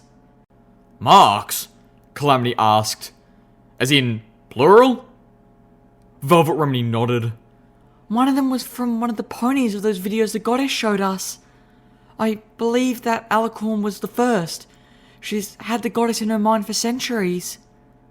Velvet looked back to the elevator again. Then, to come here and suddenly lose that? I'm not surprised she was traumatized. I'm surprised more aren't. Calamity raised his eyebrows. "So, the pink clouds making Alicorns insane? That settles it. We need to get to the castle." What? I'll explain later. Let's get out of here. Within minutes, we were galloping through the lobby. Panting, I stopped and looked out over the wall of pink cloud. It wasn't lethally thick yet, not like the places where it pooled, but it was bad enough to filter out most of the light. It was past dawn, and it looked like it was past dusk. Was there anything you could have said, maybe? I wondered, seeing how distraught Velvet was beginning to look. Pyrelight was nowhere in sight, which was a good thing realistically, but I had to be feeding her distress. The pretty unicorn shook her head, her white mane with its coloured stripes whipping about. No, little Pip. The only way to help that poor thing now is with years of therapy. She said, looking at me sadly. You can't heal true psychological trauma with a super restoration potion, or with a quick conversation of pretty words and psychobabble. I was right, Calamity announced. I hate to say I told you so. Nah, after that singing bit, I'm downright happy to tell you I told you so. He landed at the front doors of the Ministry of Arcane Sciences and stared at us. So, I told you so. Told us what? Velvet asked politely as he trotted up to him. What singing? Steelhorse questioned. I found myself snickering again. Calamity nickered, rolling his eyes. The zebra's megaspell. It's still going. Sorta. I stopped snickering. Where is it? What do you mean, sort of? Velvet questioned. We should leave this building, Steelhorse reminded us. Calamity nodded to him. Right, I'll tell you when we get next door. It was morning. We lost a good chunk of a day, and then Pink Cloud was going to be thick enough that we wanted to take the rest of our journey in small bites. Next door to the Ministry of Technology, then across to the Ministry of Image. Finally, from there to the Ministry of Awesome. Hopefully, the rest of the Ministry buildings would be more like the Ministry of Peace than this one. We opened the door and charged into the pink cloud. The distance we had to cross was less than a city block. I was sure we could make it easily. No distractions. Look! Velvet shouted, pointing to one of the garbage bins along the side of the road. There was a smear on it that looked like a flame. I groaned inwardly, rolling my eyes, and trotted over to it. Calamity was faster, and already had it open by the time I got there. Inside were our weapons and gear. Pilot had stashed them in the bin and marked it. With bird shit. Not wanting to risk leaving anything behind, I floated the contents of the garbage bin out and carried it with us. Refuse and all. The alicorns were on us, their shields up before we made it even halfway. Steelhorse turned and opened fire, but Spitfire's thunder was somewhere in a mass of rotten rubbish floating behind me, and none of the weapons we had at the ready could penetrate those shields. So, we ran, panting, galloping for the doors of the Ministry of Technology as fast as we could. The doors were glass. The entire front facade of the Ministry was glass. A matrix of clear panels that rose 3 stories high. The rest of the building had an elegant simplicity. Stately functional, with an almost masculine grace. The king on the chessboard. I hoped the glass was reinforced somehow. Otherwise, the alicorns would just plough right through it. The steps up to the Ministry building were piled with the skeletons of long dead ponies. I raced by a unicorn stallion, whose hooves had sunken into the concrete steps, and jumped the body of a younger mare, whose bones had taken on the pattern of the dress she'd been wearing on the day of the pink cloud. I noticed a jumble of skeletons blanketing the marble floor inside the Ministry's grand foyer as well, but I didn't think anything of it until I telekinetically pulled open the glass doors and charged into a flood of static. I screamed as a fresh but familiar agony skewered my brain. I stumbled and turned towards the exit, only to see my friends race into the room and all but Steelhorse get slammed to the floor. Outside, the alicorns landed, closing the doors and stood there, holding them closed with their shields. We'd been herded into a trap. I looked around, dropping the garbage I was carrying onto the skeletons of several dead ponies as I frantically searched. I almost immediately spotted 3, and before I could focus enough to pull up a weapon, I'd spotted 2 more. There are dozens! Velvet Remedy squealed, clutching her head, blood running out of her eyes and ears. Lashing out with my magic, I tried to wrap all of the skeletons, intending to toss the whole contents of the room up onto one of the mezzanines above. Excruciating torture ripped through my horn, blackening my vision. Somewhere, I heard a voice shouting, "Shut them down!" Then, for the second time in half a day, I passed out.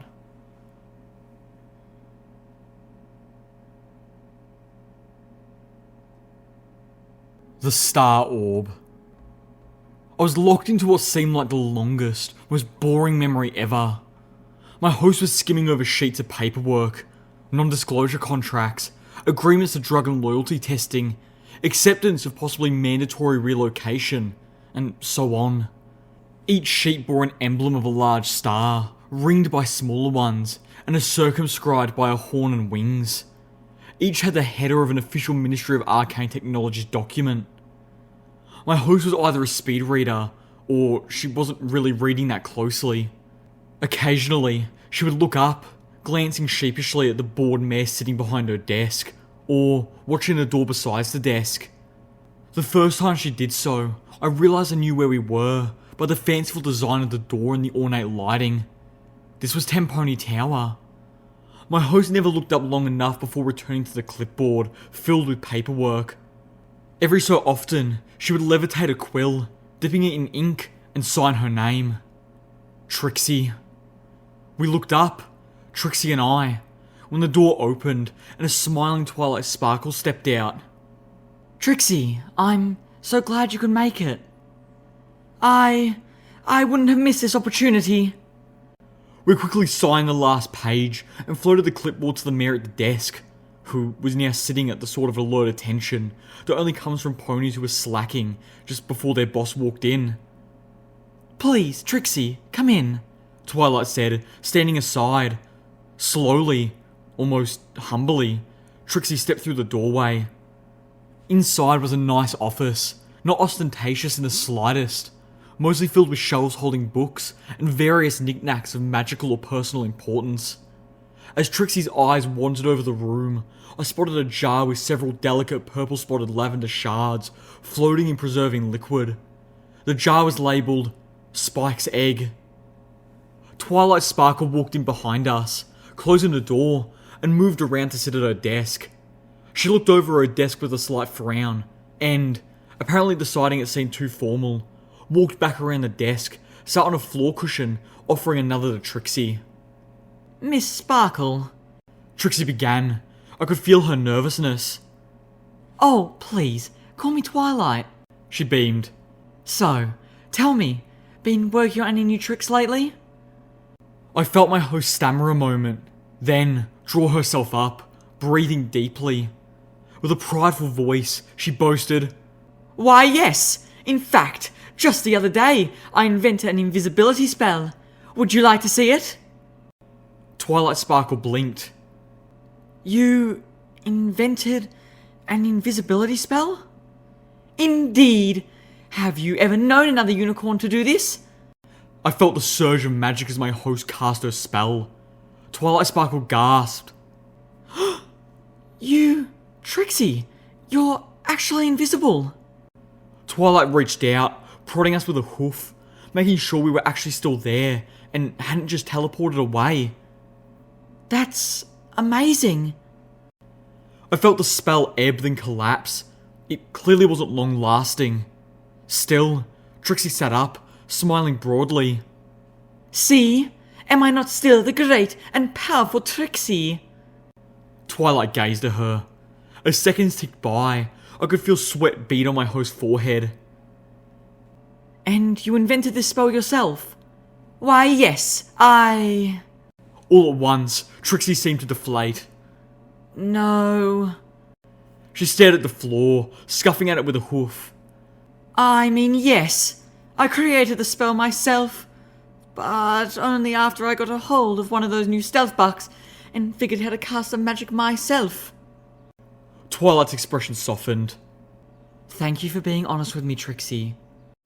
Trixie nodded. I shall see myself out. No! Twilight said swiftly. No, it's alright. I'm still really impressed.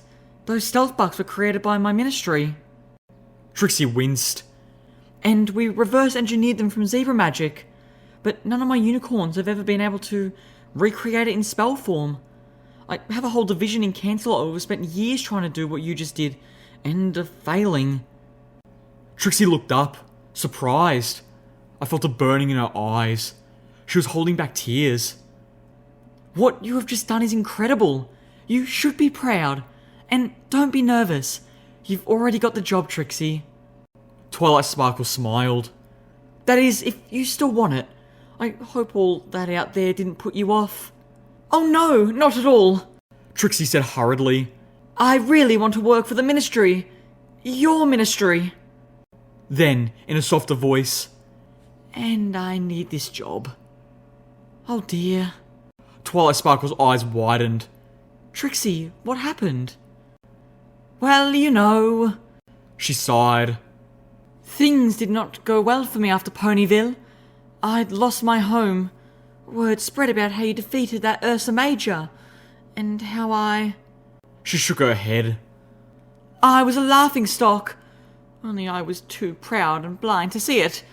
My show started bringing cheers instead of cheers, and then they stopped bringing any pony at all. Money ran out. No pony would hire the great and powerful Trixie. I had to take unpleasant jobs.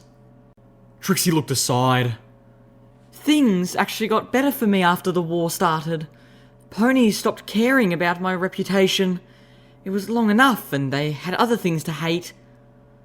Oh, Trixie, I never knew. Trixie looked into Twilight's concerned expression, then at the floor. Honestly, I'm surprised you would want me here. Twilight Sparkle smiled. Well, I remember you as a skilled and talented unicorn with an impressive repertoire of spells, and I'm happy to have you with us. I have a new project, and I need volunteers. She paused. There is one thing. You'll have to allow us to record one of your memories. Trixie's eyes widened. You want to see my memories? Twilight Sparkle shook her head. Just one of them, and the memory of this meeting will do just fine. Trixie looked askance. This one? Well, that's not so bad then. But why? This war Twilight Sparkle explained. will be won by the side with superior magic. We're working on a potion that will transform a pony into... She paused, then spit it out. into an alicorn. Trixie gasped. And no, I'm not joking. We're ready to test it, and I wanted to ask if you wanted to be the first. Twilight Sparkle looked nervous. She understood the gravity of what she was asking of my host, even if Trixie really did not. An alicorn? You mean like Princess Celestia? And Princess Luna, yes. Twilight's tone was very serious. This is transformation magic of the highest order. We need a memory of yours for comparison, before and after. We don't think that being changed into an alicorn will affect your psyche, but we can't be too sure. With that, she put a gentle hoof on Trixie. We've taken every precaution. I wouldn't ask any pony to do this if I wasn't absolutely sure it would work and that it would be safe. But still, I know it is asking a lot. Too much. This potion would change who you are. What you are. Trixie gulped. If you don't want to do this, you can back out at any time. Twilight Sparkle smiled. And I promise, you'll still have a job with the Ministry. I'll make sure of it. Trixie was silent for a long time. I could feel a tremor pass through her. But then, slowly and softly, she said, I'll do it. I don't mind being changed. I'm not the greatest fan of who I am anymore. Haven't been for a long time. Maybe this will actually be able to be who I thought I was. Twilight Sparkle's eyes danced with joy. Then welcome to the Ministry of Arcane Sciences, Trixie. If you don't mind, I'd like to get started right away. Twilight Sparkle stood up abruptly, moving towards the door. Are you free for the rest of the weekend? I'd like you to come to Maripony with me. I've got a couple ponies who I really want you to meet there. She let out a little squee. Oh, I just can't wait to see their faces when you turn invisible. Who?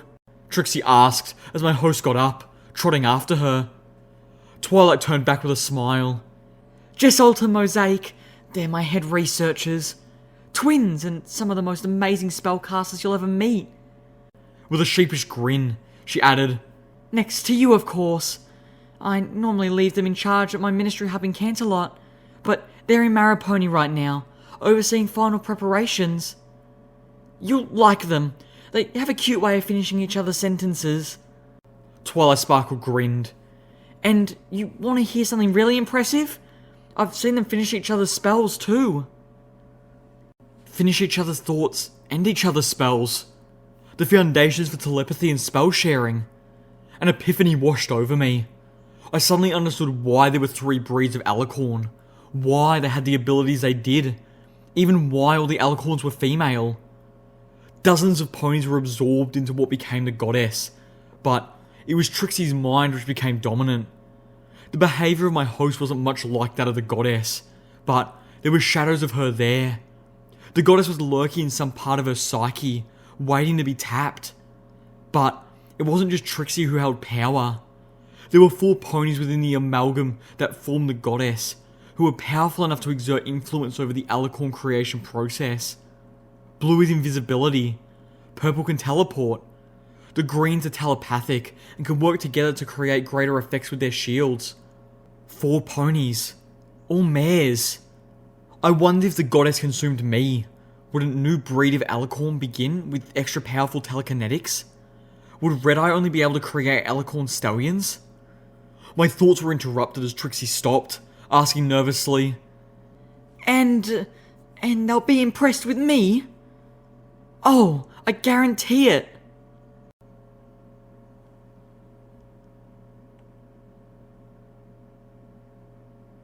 I kept my eyes closed, holding to the piece of rest just a little while longer. I was alive, and I felt uninjured.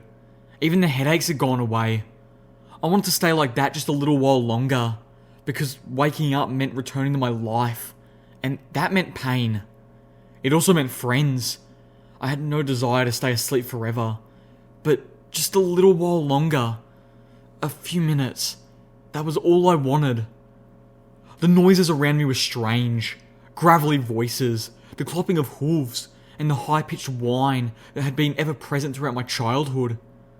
The alicorns had set a trap, a scarily clever one.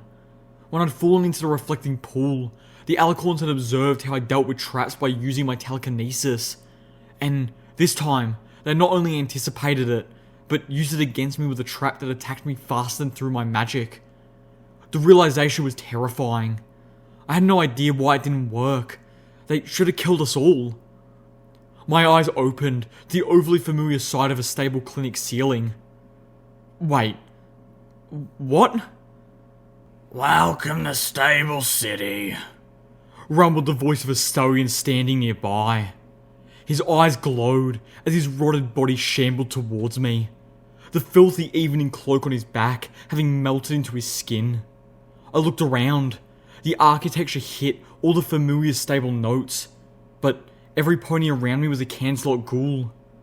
The ghoul stomped, drawing my attention. Now, we have treated you and your friends. Consider that on the house for the show your party put on yesterday.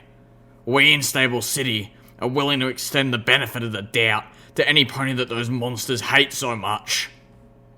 He reached up a fetid hoof and tapped my horn warningly. I could see he wore a pit bark. It was melted to his flesh like mine. Only, he's had a broadcaster attached, one that had been mercifully switched off. But only so far. The broadcasters out in the foyer keep those monsters outside. Most of us have taken to wearing them as usual, in case we need to step out. He saw my eyes widen. Don't worry. None of us keep them on while we're inside. The static is highly annoying, unless we're on guard patrol, or unless you give us a reason to. One wrong step, and every citizen in Stable City becomes walking death to you living folk. So, you and your breather friends behave now. Clear? I nodded. Very clear. Now, I believe there's someone who has been waiting. The ghoul stallion began, only to be cut off by the sound of a squeal from Velvet Remedy, somewhere nearby. Ah, it seems to have found your other unicorn first. The ghoul concluded. But I'd already jumped down and was racing through the clinic, dodging between ghouls. I slid to a stop as I spotted Velvet, then trotted forward, feeling a warm smile break across my muzzle. She was sitting up in a medical bed, her face full of joy, with Pie-Light dancing gleefully through the air around her.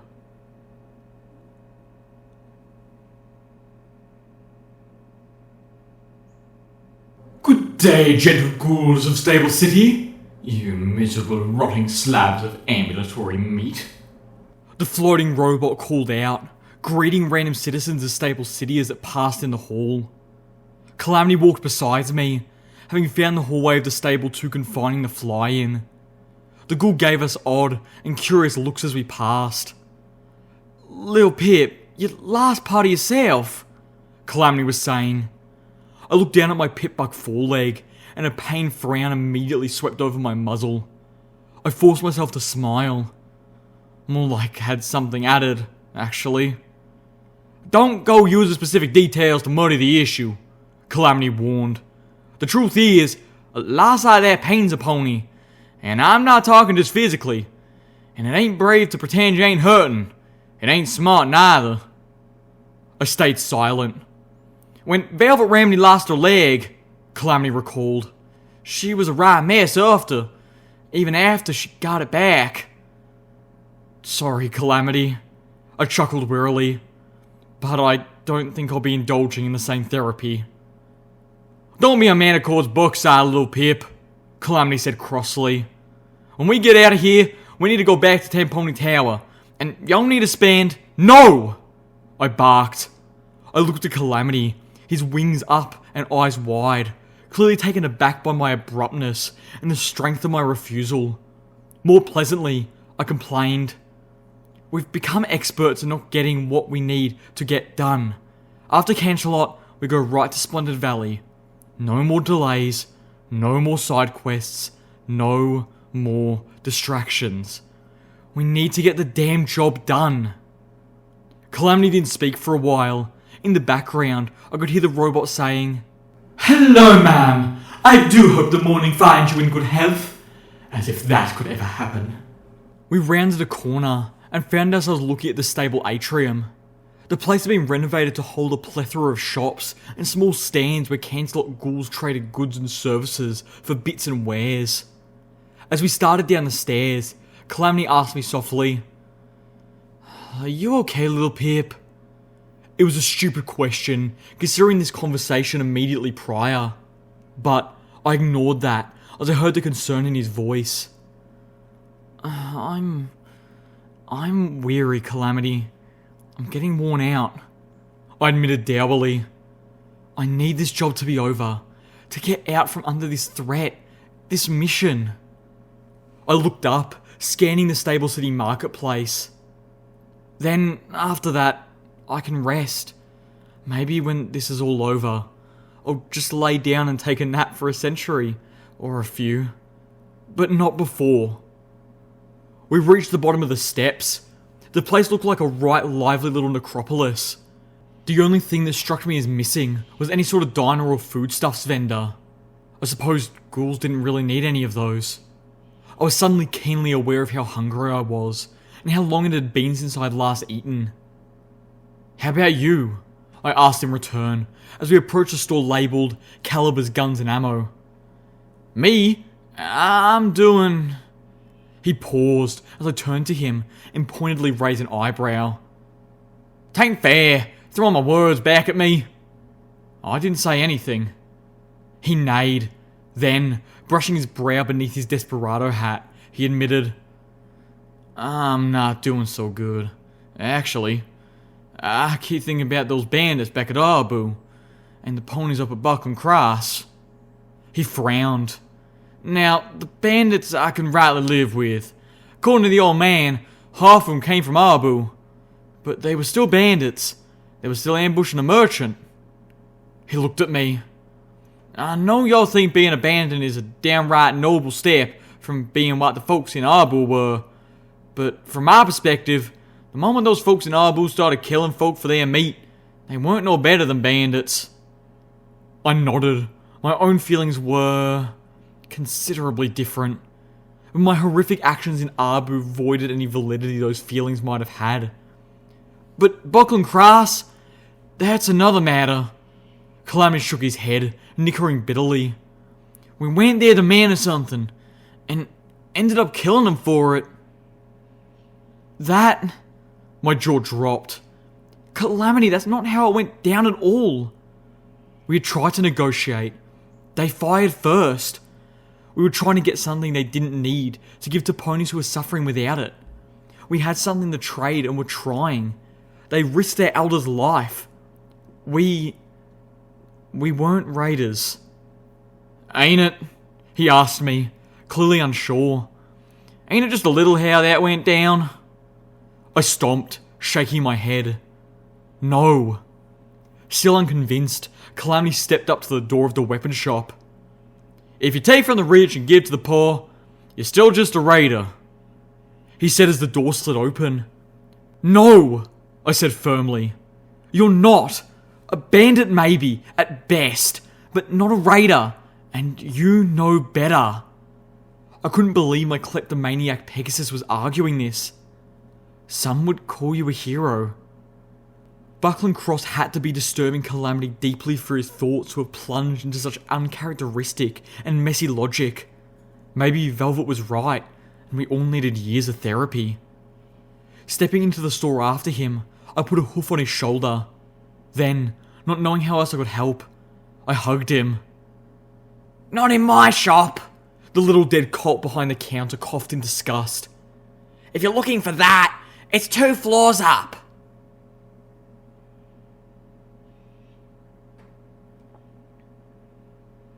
The colt shoved the missiles across the counter to Calamity. 1 or 2 of these anti-armor missiles are pretty much guaranteed to take down an alicorn shield and make a very pretty mess of the winged bitch inside. He looked at what Calamity was offering in return. Leave it to Calamity to not only retrieve all our weapons and supplies, but to go through the garbage for anything else that might be good to trade. This all will get you these 5. Toss in one of those magical energy weapons, and I can give you 8. Calamity raised an eyebrow. He was no Velvet Remedy, but he had fair bartering chops of his own, and I could tell he thought he was getting snookered. 3 missiles don't equal a top-of-the-line magical energy weapon, not even if they're all as fancy as you claim they are. The colt bit. Oh, they are! One of the benefits of living in a Ministry of Wartime Technology. We have all sorts of toys you living folk haven't even heard of. I was willing to bet he was right. I was also willing to bet most of it was either in questionable prototype stages or stocked in too limited supply to sell. If these work so well against alicorn shields, then why haven't you used them against the alicorns? I asked reasonably. It had not been hard to glean that the ghouls of Stable City had been fighting with the alicorns since they started showing up in the Cancelot ruins about a decade ago. From the impression I got, the ghouls were losing, and were now effectively contained in the ministry they called home. The colt frowned. 8 missiles aren't much against a few dozen of those winged bitches. That magic rifle on the other hoof can rack up quite the kill count over a couple years of sniping. Calamity whinnied. Well, sounds to me like the rifle is worth all 8, but I'll give it to you for 6, and we'll call me the element of generosity. The colt made the trade, although, from his expression, he'd been calling Calamity quite a few things shortly after we left. Now, what do y'all have for ammo? The colt shook his head, giving a snorting chuckle. Sorry, but I can't help you if you want ammo. You'll have to look elsewhere. Calamity blinked, then made an exaggerated act of reading the store sign. I thought the name of the store was Caliber's Guns and Ammo. How do you not have ammo? You only sell 2 things. Ah! The little ghoul said dryly. My ammo's all stored in an ammo vendor for safekeeping. Only the damn thing is busted, and I can't get it to dispense. So, no ammo. Calamity began to smile. Oh, I bet I could get it fixed for you. For, what, say? A 10% discount on ammo? I thought Velvet Remedy would have been proud. The colt ghoul's eyes lit up, literally, as he asked, Definitely, if you're sure you can do it. Calamity laughed. With the number of times I've broken into them things trying to pilfer them, I reckon I might just do some good karma to try fixing them up for once. He gave me a wink, Our earlier conversation still hung in the air, but it was good to see Calamity in brighter spirits. Calamity rubbed his hoof on the colt's head. "Don't you worry, Uncle Calamity will have it taken care of." He flew over the counter and trotted back towards the modified Ironshot's Ammo Emporium vending machine, leaving the ghoul colt staring at him in disdainful amusement. I'm a century older than you.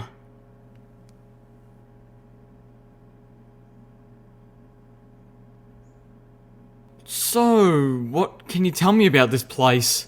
I asked Caliber, the 12-decade-year-old Canterlot ghoul in the body of a colt, as we watched Calamity work. He had half the machine taken apart already, and occasionally graced us with an "yep" or a "dang it." It's a gun shop. Caliber snarked. I sell guns, and usually ammo. "I meant Stable City," I clarified. "We're new here." Caliber put on airs of false surprise. Really? You mean there haven't been two breathers living in Stable City that I just hadn't noticed? I brushed it off, asking, "How did a group of ghouls end up living in a stable?" Caliber sighed, quickly giving up on deflating my desire to pester him with questions. Stable 1 was built to protect the princesses, the nobility, the government officials and the higher up of the Ministries. Or, at least, that was what Stable Tech told every pony. They built Stable 1 into this building because apparently the top ponies of Stable Tech and the Ministry of Wartime Technology were really chummy. Well, yes, they were sisters. Anyway, when the pink cloud came, a whole bunch of ponies from all around, mostly from the castle and the Ministries, tried to gallop over to Stable 1, hoping they could get in. After all, while they were safe from the pink cloud in any of the Ministry buildings, except possibly for the Ministry of Peace, only Stable 1 had a long-term food supply. It was come here or starve. Of course, all those ponies had to run through the clouds to get here, and a lot of them didn't really make it. Those who did found that the fuckers already in Stable 1 had closed it early. They were once again trapped in a safe haven without food, but then most of them expired overnight, having suffered just enough exposure to turn them into ghouls. They didn't need any food anymore after that, so it all kind of worked out. Karmic justice, since Stable Tech pretty much killed all the ponies in Stable 1. The ghouls had already started a town inside the building by the time it opened up. When they added the resources to Stable 1, the town became Stable City. I listened intently. "How about you?" I asked Caliber, once he thought he was done. He groaned. Are all breathers this nosy? "Yes," I said, just because I could. Fine. I was born in Stable 3. Stable 3 was constructed underground. He looked at me expectantly, then sighed when it became clear I didn't know how big a deal that was. You think the pink cloud out there is bad? That's nothing. You go underground to any of the sewers or maintenance tunnels or under rails, and you'll see bad. Then, being a breather, you'll die. It's solid pink down there. Down there, the pink cloud is alive and hungry. It was only a matter of time before it's found its way in. That got the jump from me, followed by a look of disbelief. Of course, ponies like you scoff. The one alicorn who ever tried talking to us instead of attacking us scoffed too. But I tell you true, the pink cloud is alive down there. I've heard it breathing. Caliber shrugged. Then, the colt rambled off in breathless, rapid succession.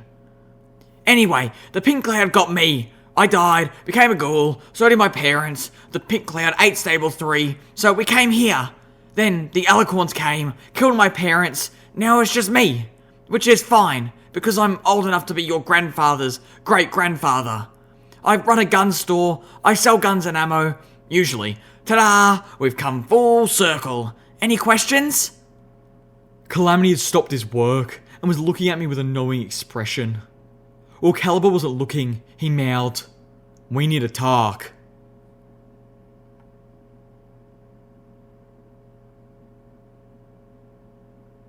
A dragon? Yup. Calamity claimed as we trotted down towards the open door of Stable 1. A big, mammoth, behemoth, super old dragon. Just beyond stretched a large, open area of the Ministry building, which had been once used for processing, but the ghouls had converted it into some sort of liberal arts common room. A two-pony band had started playing, one on a glass harp and the other on a glass harmonica. The music that floated in through Stables 1's entrance was beautifully haunting, crystalline, and strangely disorientating. It was the music of ghouls. "How is the pink cloud a dragon?" I asked, confusion overtaking my initial shock. It's not exactly... Calamity struggled. It's weird. Look, you know how the zebra's balefire bombs work, right? They take a balefire egg and weave it into a megaspell talisman thingy, or something. Anyway, the pink cloud megaspell was the same way. They took a bunch of those things they used against Littlehorn, which, best I figure, are essentially like water talismans, only for pink cloud, and wove them into a megaspell thingy. Okay, I said, nodding. I was fairly sure I was following what Calamity was saying better than even he did. But how does that... Well, if you want to build a talisman that's gonna last a long time, or at least long enough to kill someone who's really hard to put down, why do you make out of it? Oh, I had a sinking feeling in my gut. You use gemstones. I paused as we reached a water fountain. Stable 1 had a functioning water talisman. I tested the fountain, holding my pit buck leg close to it, but there was no sign of contamination. I ran it a bit, but there was no hint of pink. "Yup," Calamity said as I gulped down water from the fountain. It was not a true substitute for food, but it would do. This pink cloud megaspell talisman was just chock full of gemstones. I saw where this was going. The dragon ate it, didn't he? Yep, and the dragon's a she. The dragon that guards the royal treasury, to be exact. As we reached the entryway, I paused, observing a glowing terminal. My curiosity got the better of me. "Hold up," I asked Calamity. I poked at the terminal and was surprised to find it had already been hacked and the information on it was freely available to any pony who was interested. That information consisted of a single audio file. I downloaded it into my foreleg. Turning back to Calamity, I commented, "Okay, now the secret passageway makes sense." "How you figure?"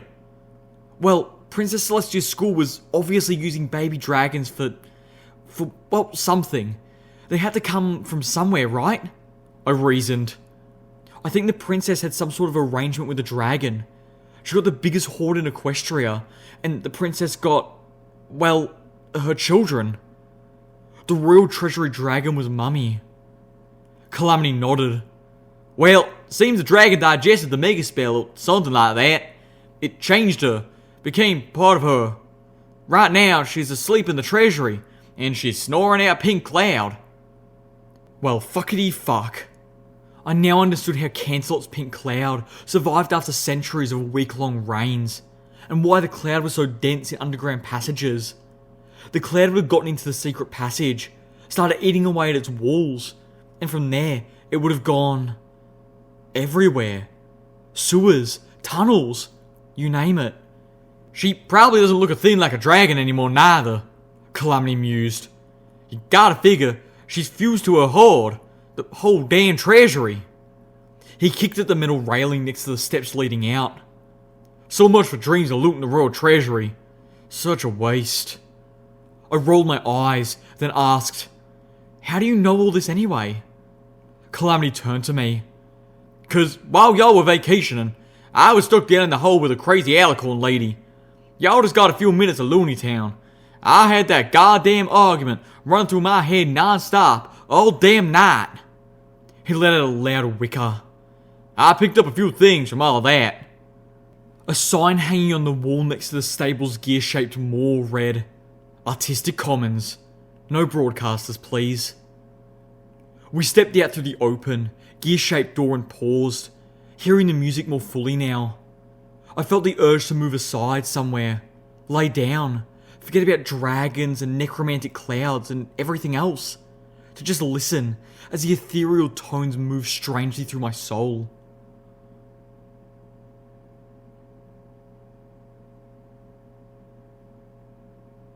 Calamity and I were still in the artistic commons, lulled by the music, when Steelhorse found us. The armoured-clad ghoul trotted up heavily, stopping for us just long enough to demand, "Come with me." He was trotting back through the crowd of Canterlot ghouls before I even fully registered his presence. I struggled to my hooves, feeling sluggish, relaxed, and strangely off balance. Calamity stretched out his wings, giving a few lazy flaps before lifting himself into the air. The ceiling of the processing area was 3 ponies high, giving him just enough room to maneuver between the maze of ghouls, easels, and displays below, and the light fixtures above. Steelhorse kept a brisk pace, weaving dispassionately between the residents of Stable City. I had to wonder what this was like for him. He had anticipated nothing but poison, death, and monsters in the Canterlot ruins. And while those existed in great abundance, we had also found a pocket of civilization, a community composed of Canterlot ghouls like himself. As we started climbing one of the several flights of stairs, my stomach rumbled, again protesting my lack of proper breakfast or lunch. I distracted myself by putting in my earbloom and playing the audio recording from the Stable 1 terminal. The voice was very familiar, which made the beginning of the recording all the more jarring. There was wetness in her voice. She had clearly been crying, but no more. Now, all the bitterness and sorrow remained. The hurt was gone, and a cold anger had nested in its place. Hello, and goodbye. My name is Scootaloo. You probably know me as the Vice President of Stable Tech, the company who designed and built the stable you have taken refuge in. But right now, I'm talking to you as one of the very, very many ponies you fuckers have murdered. You, the Ministries, the heads of Equestria, the princesses, if you're even in here. You killed us all with your stupid, senseless war. And now, I'm returning the favour. I'll admit, I gave a lot of serious thought to just keeping the door of Stable 1 from sealing properly, and letting you all die from whatever horror you hid yourselves from, while the rest of the Canterlot ponies, and all the rest of Equestria perished. All the ponies that we were unable to save. But that's the point of the stables. Above and beyond anything else, the stables are meant to save people. Yes, people. I'm happy to report that one of the stables has been built to save as many of Equestria's zebras as possible. The ones that you fuckers shoved into a dump and tried to forget about. And Stable 14 is currently housing many of Equestria's griffins. But the stables were mostly built to save ponies. Even ponies like you. It is for that reason alone that you're all going to live the rest of your natural lives in Stable 1, as well as your children, regardless of the conditions outside. I've seen to it that Stable 1 will not open so long as even one of you is still alive. Which, if the princesses are in there, might be a very, very long time.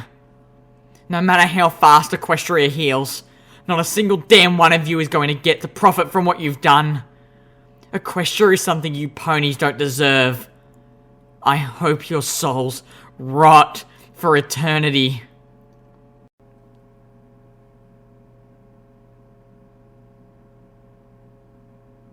Steelhorse led us to the border of Stable City, a once rather drearily, officious room labelled Ministry of Wartime Technology Subsidy Application Centre, which had been converted into a defence position, complete with turrets, armoured wall reinforcements, and barricades with murder holes.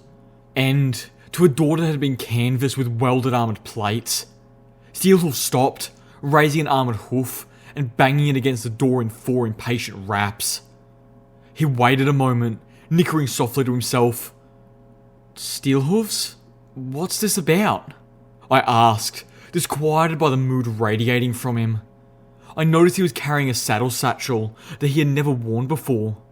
He didn't answer, still nickering. Just as I began to suspect he was counting, he stopped. Steelhooves opened the armoured door and banged outside, passing a displeased-looking Cancelot ghoul who stood guard. Calamity and I followed. I waved to the guard as we passed, observing his battle saddle, armour, and the pitbuck on his leg. His broadcaster was turned off. I realised quickly the purpose of Steelhooves' knock. The guard did not return my greeting. Feeling a wave of depression, I noticed his pitbuck was not a part of him. I suspected most of the pitbucks worn by the ghouls of Stable City had been acquired from Stable 1 or the residents there within. Without the right tools and knowledge, it was impossible to open a pitbuck and lock it onto a new body. However, the pitbuck technician stall in Stable 1 should have had the tools and the documentation the Cancelot ghouls needed. I tried to buck up. Feeling morose about my leg wasn't going to help anything. The emotion didn't even make sense. As we moved forward, I found myself staring out at a pink wall. We had exited on an upper mezzanine overlooking the atrium. Dim, pink-tinted light flooded the once grand atrium. The cloud was thick enough outside that we would need to drink healing potions after making the run between each ministry building now. Down below, we could hear the sea of static from dozens of broadcasters hidden amongst the skeletons that littered the floor. But we were high enough to be out of danger. Feeling a flood of deja vu, I moved to the railing and looked down. I had been here before. From this very same spot, I looked down into a much sunnier lobby as Applejack spoke openly with her old friend Zakora. I had watched, and my host had plotted Applejack's demise. I shied away from the railing with a shudder of disgust. Steelhooves was looking back at me from several yards ahead. "This way." The place our Applejack's ranger led us to was an old little alcove underneath a sweeping stairwell. The door had long ago been removed, and a simple, stained curtain hung in its place. Warm light poured out from underneath the hanging drapery, as well as above it and along the sides. Steelhooves knocked on the wall beside the curtain, this time almost reverently. "Star," he rumbled gently. "It's Apple Snack. I've returned with as many of the things you asked for as I could find, and I've brought friends." Although I had counted Steelhooves amongst my friends for weeks, to hear him refer to us this way was surprising, strange, and poignant. Oh, bless you. An elderly mare's voice rasped from inside, followed by an odd squeaking. Please, step inside. Steelhooves pushed past the curtain without hesitation. With a mixture of caution and wonder, I stepped in behind him. The room under the stairs was small, lit by a couple old sparkle cola lamps sitting on old metal boxes. There was a clean-looking toilet in the near corner, with several pristine coffee mugs sitting on it, and a few shelves. The back half of the room was sectioned off by a once beautiful hanging curtain, originally of rich hues of scarlets and purples, now faded and fraying. Much of the wall directly opposite the doorway was taken up by a rusty ventilation grate, the fan behind it slowly turning. The only other notable furniture amongst the clutter was an ancient phonograph, sitting beside a player for more modern audio recordings. I immediately pictured this room as having originally been a little getaway for some janitor or maintenance pony, a place she could sneak off to during her shift to smoke, relieve herself, or do other things. Living in this secluded and somewhat sad place, outside of Stable City, yet still inside the ministry building itself, was a mare who had been elderly even before the pink cloud made her undying. She was a unicorn, her body fused into the wheelchair, to which she had been largely confined even before. My first assumption upon seeing the curtain was that the next room held a mattress, but I realise now that not only did Cancelot ghouls not sleep, but this mare was not even able to lay down and rest. Still, she greeted us with a smile, her eyes wide and glowing. Thank you, Apple Snack. She beamed at us. It has been so long since I've had visitors. Steelhooves set the satchel down on the floor. "I'm sorry that I could not find everything, Star." A violet light manifested around the unicorn ghoul's horn and enveloped the satchel. Oh, this is lovely. Star said, floating out several records and a few audio recordings. You have saved this old mare, Apple Snack. Truly you have. Books levitated out next. I was going to go insane if I had to read the same dusty old books one more time. She gasped as she pulled out a few boxes of old snack cakes. Oh, how thoughtful. The elderly ghoul's smile was somehow beautiful, despite the condition of her decayed and warped body. I may not need to eat, but it is so wonderful to occasionally taste sweetness. I looked at Steelhooves. His stance was almost bashful. I could almost feel a warmth radiating off of the normally dour and stoic ghoul. The mare paused, a ghost of a tremble passing through her lower lip. She swiveled away, turning the wheels of her chair with her magic. Likewise, magically tugging at a curtain to dab at her left eye. The chair squeaked as she rotated. I noticed that the larger wheels were still functional, but the smaller ones had fused rigidly. The movement of the curtain revealed the wall behind was plastered with posters and images. I couldn't make any of them out, save that lavender seemed to be the dominating colour, and one of the posters boasted the word, "Read." As the curtain fell back into place, I realised two things. First, I had no idea why the old ghoul had emotionally reacted to what my mind had labelled a shopping run.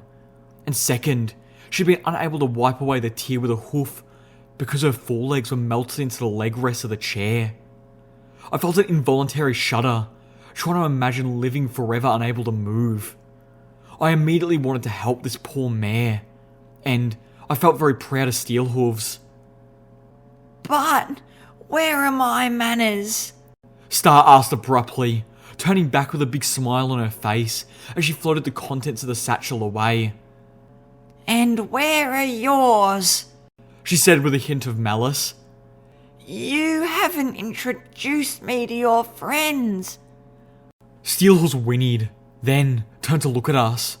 Calamity had been staring at him with eyebrows raised so high they nearly pushed off his hat. But now he broke into an almost smug grin. "Yeah, Apple Snack, why don't you say you introduce us and quit hogging this pretty young gal all for yourself?" Calamity shot Star a warm smile and a mirthful wink. She rolled her eyes, smiling. "Star, this is little Pip," he said, nodding to me. "And the Pegasus is Calamity. Little Pip, Calamity, this is Star Sparkle." "Well, howdy there, Miss Sparkle," Calamity said. My smile of greeting faltered a moment. Wait, who? "She's been living here, outside Stable City, because she's being shunned," Steelhoof said, his voice carrying an edge. I blinked. Candlelit ghouls needed neither food nor clothing, and the Ministry Hub provided shelter, whether in Stable City or not. But I learned that ponies need more than these things. Ponies needed companionship and some sort of social framework. And that is what Stable City provided them. As much as water, ponies thirst for friendship. In shunning Star, the ghouls of Stable City had taken from her the one thing they could, the one thing she probably needed the most. "Because the ghouls of Stable City believe her daughter created the alicorns."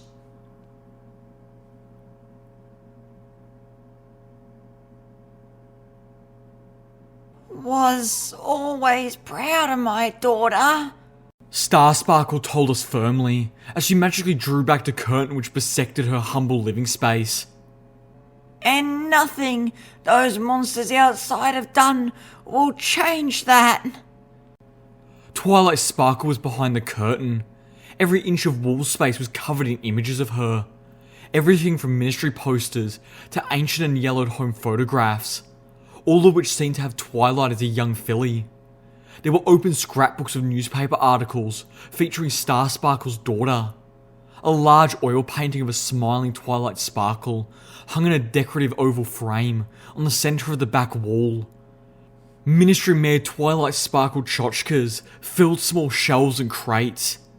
And in the centre was a precious Twilight Sparkle statuette, her base reading a very familiar, "Be smart." "Golly," Calamity breathed. Then, when the alicorns started appearing in Canterlot and they began killing us, the other ponies in Stable City decided I was no longer welcome among them. Star Sparkle explained sorrowfully. They said I posed a danger to the city.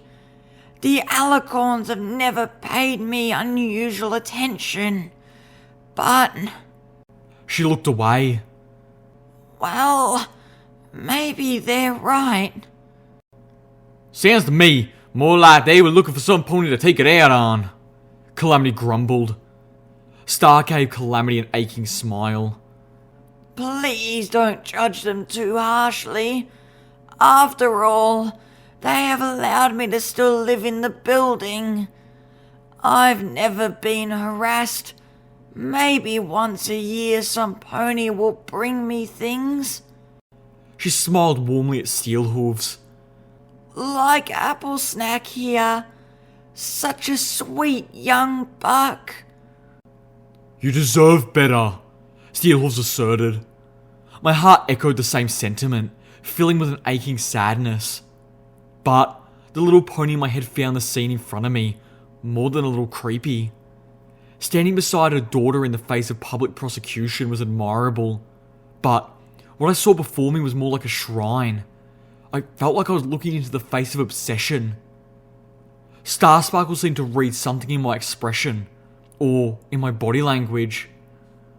Your friend thinks I'm crazy, she told Steelhooves. I opened my muzzle to protest. Don't fret, dearie. She said to me kindly. I understand. It looks like a lot when all of it is in such a small place. I shut my muzzle, sharing a glance with Calamity before lowering my head with an apologetic expression that was not entirely sincere. This would seem excessive, even if spread over multiple rooms twice this size.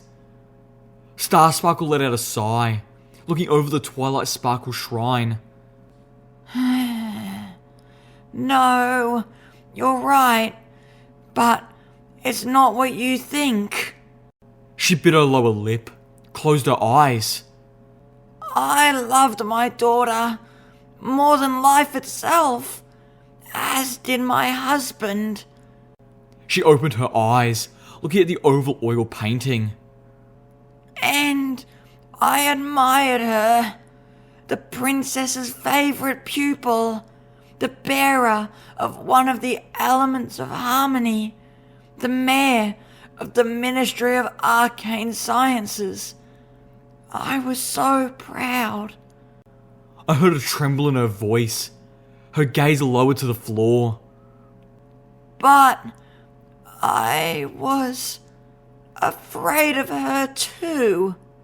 Star Sparkle admitted slowly. We both were, although my husband less than I.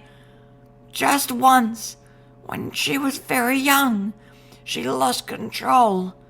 She changed me into a potted plant, entirely by accident.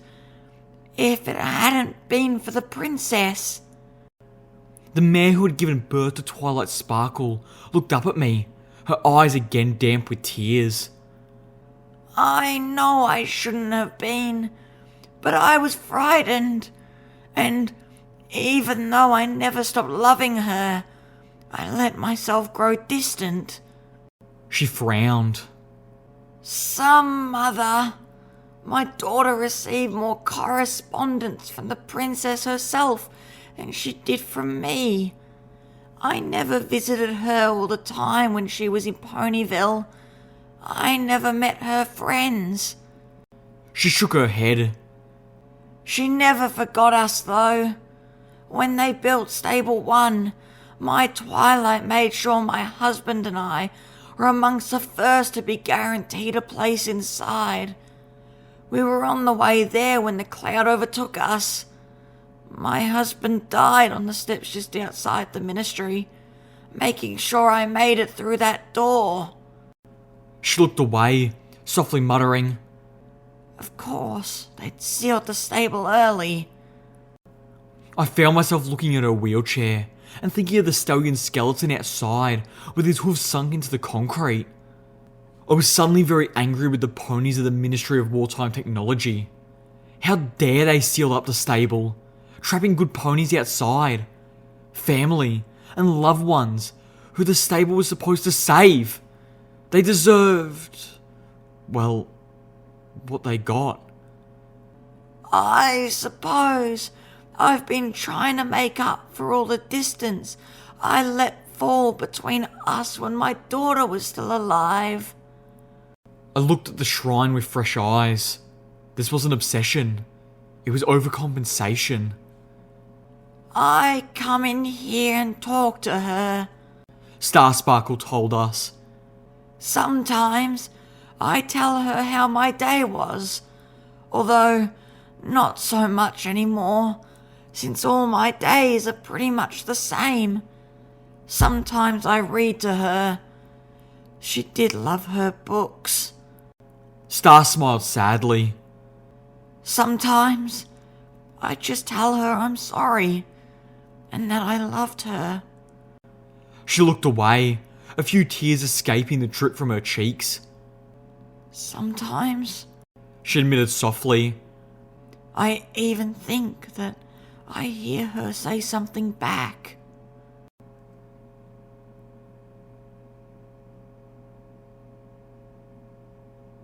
We are taking her with us, Steelhoof stomped. We were standing on the mezzanine as we waited for Velvet Remedy and Pyrelight to join us. We are not taking her with us. I stomped back. She deserves better than that, Steelhooves insisted, pointing his hoof in the direction of Starsparkle's hovel. She doesn't deserve to face what we have to, I argued, shaking my head.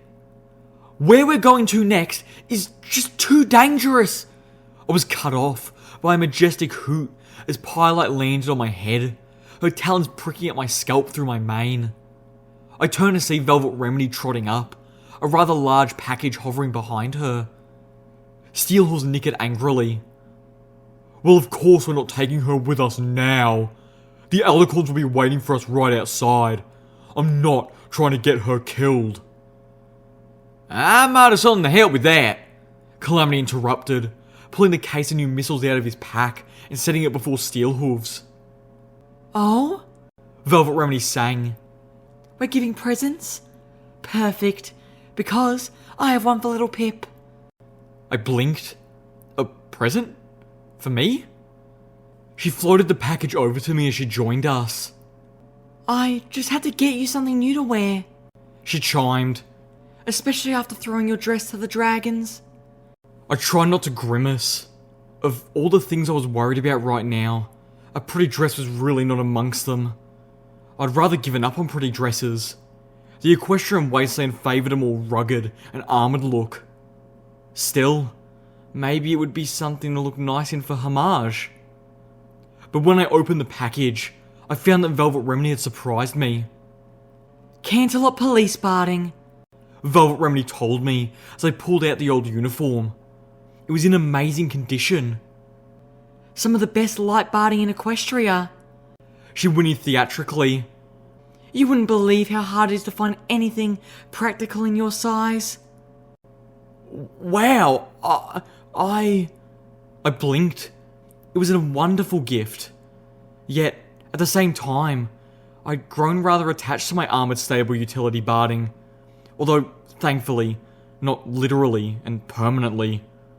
Ditsy do it armoured it after all. Velvet Remedy seemed prodded. Go ahead, try it on. Almost as if she had read my mind, Velvet said, I know your old stable suit has been a constant companion, but haven't you put it through enough? That suit has been torn up and mended almost as often as you have, and deserves a bit of a rest. Wouldn't you agree? I nodded solemnly and started to disrobe. We're still not taking her with us, I said firmly. Taking who? Velvet asked. Star Sparkle, Steelhooves told her. Who? Take her where? Calamity asked. 10 Pony Tower, Steelhooves said empathetically. Do you really think they'll just let her? A cans like ghoul, live in that posh, stuck up? Yes, they will. Steelhooves intoned slowly, in a low voice that told me it would be very bad for the citizens of 10 Pony Tower to refuse her. She was Twilight Sparkle's mother. Remember what 10 Pony Tower is. They will. I nodded. I agree, I stated, suspecting that the Twilight Society would go to great lengths to have a direct relative to the Ministry Mayor in the tower. I'm sure the homage would help, and I chuckled, shaking my head. And I can set her up with a place. I own a cheese shop. Both Calamity and Velvet Remedy looked at me oddly. You have a what now? As I pulled the stable utility barding over my head, I informed Steelhooves. But we're not taking her with us. I tossed my stable utility barding onto the floor and stared at it. It was ragged, so patched up, it looked like it was sewn from rags. There were deep stains, not all of which were blood. It was repulsive. Not now. I looked at Steelhooves, who was still snorting impatiently. We'll come back for her though, I promise. Until then, she's safe here. Why not? Steelhooves asked insistently. Because we're not going to 10 Pony Tower. As soon as we're done in Cancelot, we're going straight to Splendid Valley. No more delays. After we pick up Xanath, Calamity reminded me. Okay, one delay. After we pick up Zenith, I added, Splendid Valley. I leveled a look at Steelhooves. You know what's there. I'm not taking Twilight Sparkle's mother anywhere near that place. I'm not taking her anywhere until the goddess has been dealt with. Steelhooves seemed to accept that answer, backing down with a nod. I folded the barding up as best as the armor plates would allow, and slipped it into my duffel bag filled with tools for Calamity. Oh! I looked up, floating my old armor and the Stealth Buck 2 out of the duffel bag, before passing it to Calamity. I've got a present for you too. Calamity took one look inside, and let out a whinnying squeal of glee. I started putting on the Cancelot police barding, which really did fit quite well, and... oh... what was that feeling? Oh, yes! I remember now. It's the feeling of wearing something clean. Steelhooves walked over to the nearest stable city guard and spoke with him, getting a nod. I trotted in place, getting used to the feeling of the new armoured barding. Thank you, Velvet. This is... nice. I paused, noting the colour. How does it look? Does it go with my mane? Steelhooves neighed, returning as the guard trotted over to the railing of the mezzanine.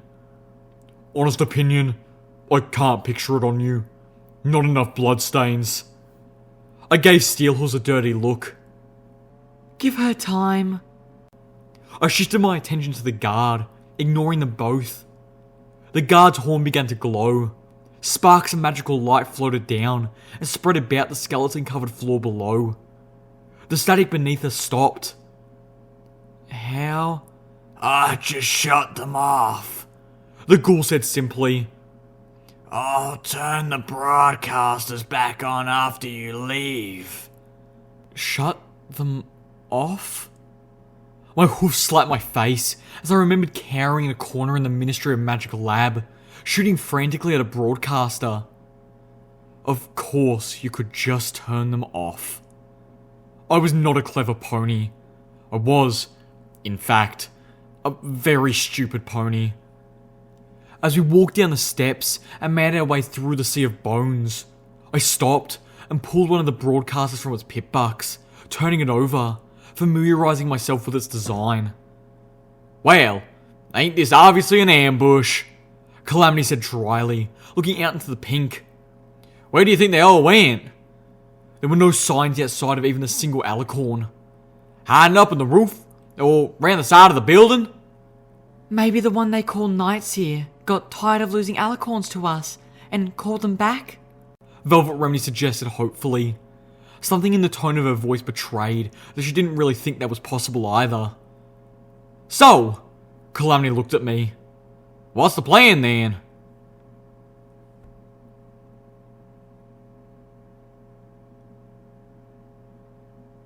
The Balloon Orb.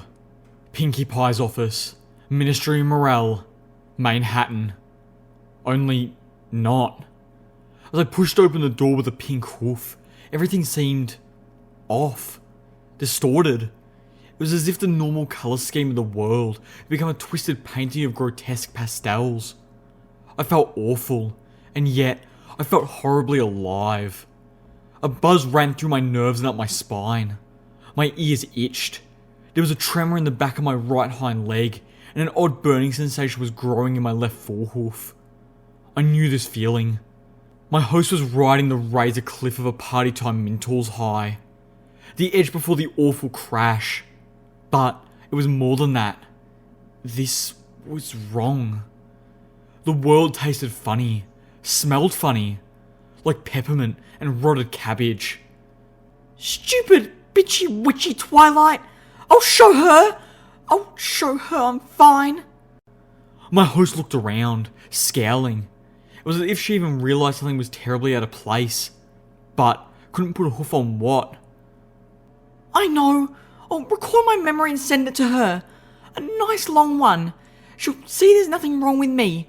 And she won't be able to leave until she's done seeing. No, Pinkie. You're not fine. Nothing about this is fine. Leave her be. A voice whispered from beside me. If she wants to throw you away because she doesn't like your parties anymore, then good riddance. The voice was female, and it was coming from the plant? Yes, one of the potted plants in Pinkie Pie's room was actually talking to her. I saw the plant move, the leaves rustle as the voice drifted up from it. You don't need her. You don't need any of them. My host barely gave her a glance. But I thought she was my friend. Indeed, came another voice from a marbled paperweight on Pinkie Pie's desk. None of them see what you can see. They don't understand the pressure you're under. No, Pinkie Pie agreed. No, I don't think they do. Oh, goddesses. Pinkie Pie was having a mental break. Or seeing what she was seeing in her head. Pinkie Pie continued to look around, then stopped, staring at a tall, thin object concealed by a sheet. Where did you come from? She plodded over and grasped the sheet in her teeth, pulling it free. Before her stood a mirror. I saw my host staring back at me. Pinkie Pie. But not as I was used to seeing her. Her coat colours were off. Her mane hung straight and limp. Her expression was cross and dour. This was Pinkie Pie right after her last party. There was a ribbon wrapped around the mirror with a note on it. Dearest Pinkie Pie, I thought this might help you find your way. Rarity. Pinkie Pie scowled as she read the note. I'm not lost. She grasped the ribbon in her teeth and tore it away. Then stared at herself in the mirror. You too, Rarity? She mumbled. Are all my friends going to abandon me? Can't trust anyone anymore, the paperweight grumbled. Pinkie Pie trotted to a nearby intercom, pressing her hoof against a button. Hey, there's a mirror in my office that isn't supposed to be here. Call some pony to come and pick it up. Yes, ma'am. A mare's voice crackled over the intercom, sounding oddly distant. Where is it supposed to be? I don't care. Take it to one of the fun farms or something. Pinkie grumbled. Just get rid of it. My host trotted back up to the mirror, staring. She reached out a hoof, touching the surface, and jumped back at the shock of cold. The image in the mirror changed abruptly. Now, looking back at us, was Pinkie Pie. Smiling, cheery, objectionably pink, poofy-haired Pinkie Pie. Oh, hi! The Pinkie Pie called in the mirror happily. Hello, Pinkamena. Oh, you don't look so good. Which is bad because you're me, and that means I don't look so good.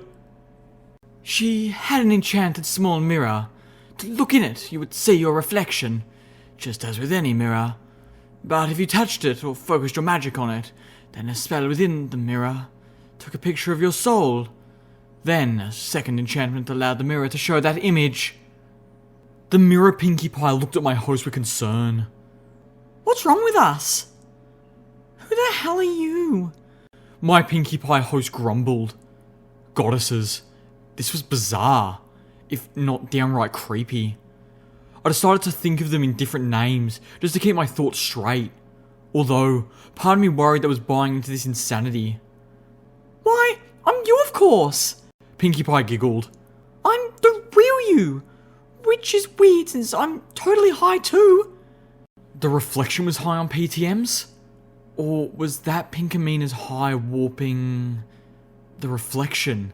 That can't really be having this conversation in the first place, since reflections can't talk. Just like paperweights and potted plants. This is a trick. You mean like a practical joke? See, they really do still care about you. Pinkie Pie paused, then brightened. Oh, hello, little Pip. Hello? The conversation had taken a left turn into Weirdsville. Little Pip says, hello? Pinkie Pie proclaimed, beaming. Wait, what? Now little Pip says, wait, what? Pinkie Pie giggled. This was impossible. You remind me of our friend Twilight Sparkle, little Pip. She's not our friend. Pinkamena sighed. Not anymore. Pinkie Pie's eyes widened. She is so our friend. If she wasn't, she wouldn't be trying to help us. Pinkamena opened her mouth, but Pinkie Pie shook her head. And don't try telling yourself you don't need help. I know better, and that means you know better. I'm trying to make ponies happy. Make them happy? Little Pip has a point. Pinkie Pie said seriously. You can't make some pony happy. You can only help them find happiness. Pinkie Pie pointed at the window. Look out there. Did they look happy? No. Pinkamena mumbled, looking any place but the window. They're not happy at all. Pinkie Pie admitted sadly. I think they're actually scared of us.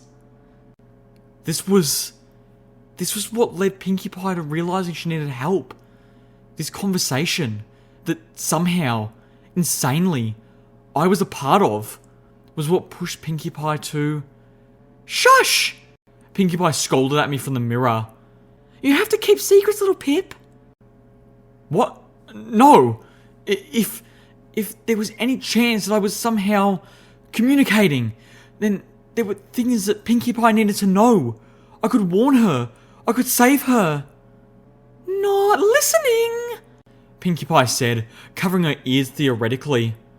You can't tell little Pip. But everything ends so horribly. No, it doesn't. Pinkie Pie shook her head fervently. Then, suddenly, she was smiling again. Everything will end in sunshines and rainbows, she announced gleefully. I was struck by the strangest sense of deja vu. She pointed a hoof at me. Or was it Pinkamena? As long as you're willing to face the fire, that is. What fire? Pinkamena asked. Don't listen to her. The potted plant insisted. She just wants you to fail. No! Pinkie Pie insisted. We have to do what is most important first. We have to save other ponies before we save ourselves. You know what I mean. With those bad ponies at 4 stars. But then... Pinkie Pie smiled sadly. Then we don't have time to save us, do we? Sunshine and rainbows. I wanted to tell her how absolutely impossible that was. Hell, the two things this world didn't have anymore were... Pinkie Pie grew very close, glaring at me through the mirror. sunshine, and rainbows. Pinkamena dropped to the carpet. She began to cry. How? How can I fix this? How can I giggle at the ghostie when I'm the ghostie? If a hug could heal pain, then laughter could heal fear. But the Ministries cast a big shadow. There were many, many ponies who needed to giggle. We need to stop. Pinkie Pie said solemnly. The whole Ministry of Morale isn't helping. It's hurting ponies. And we need to stop. We need to get clean. Then record this memory for little Pip. Then the whole ministry. Pinkamena moaned. We need to tear it down. A big going away party. The biggest ever.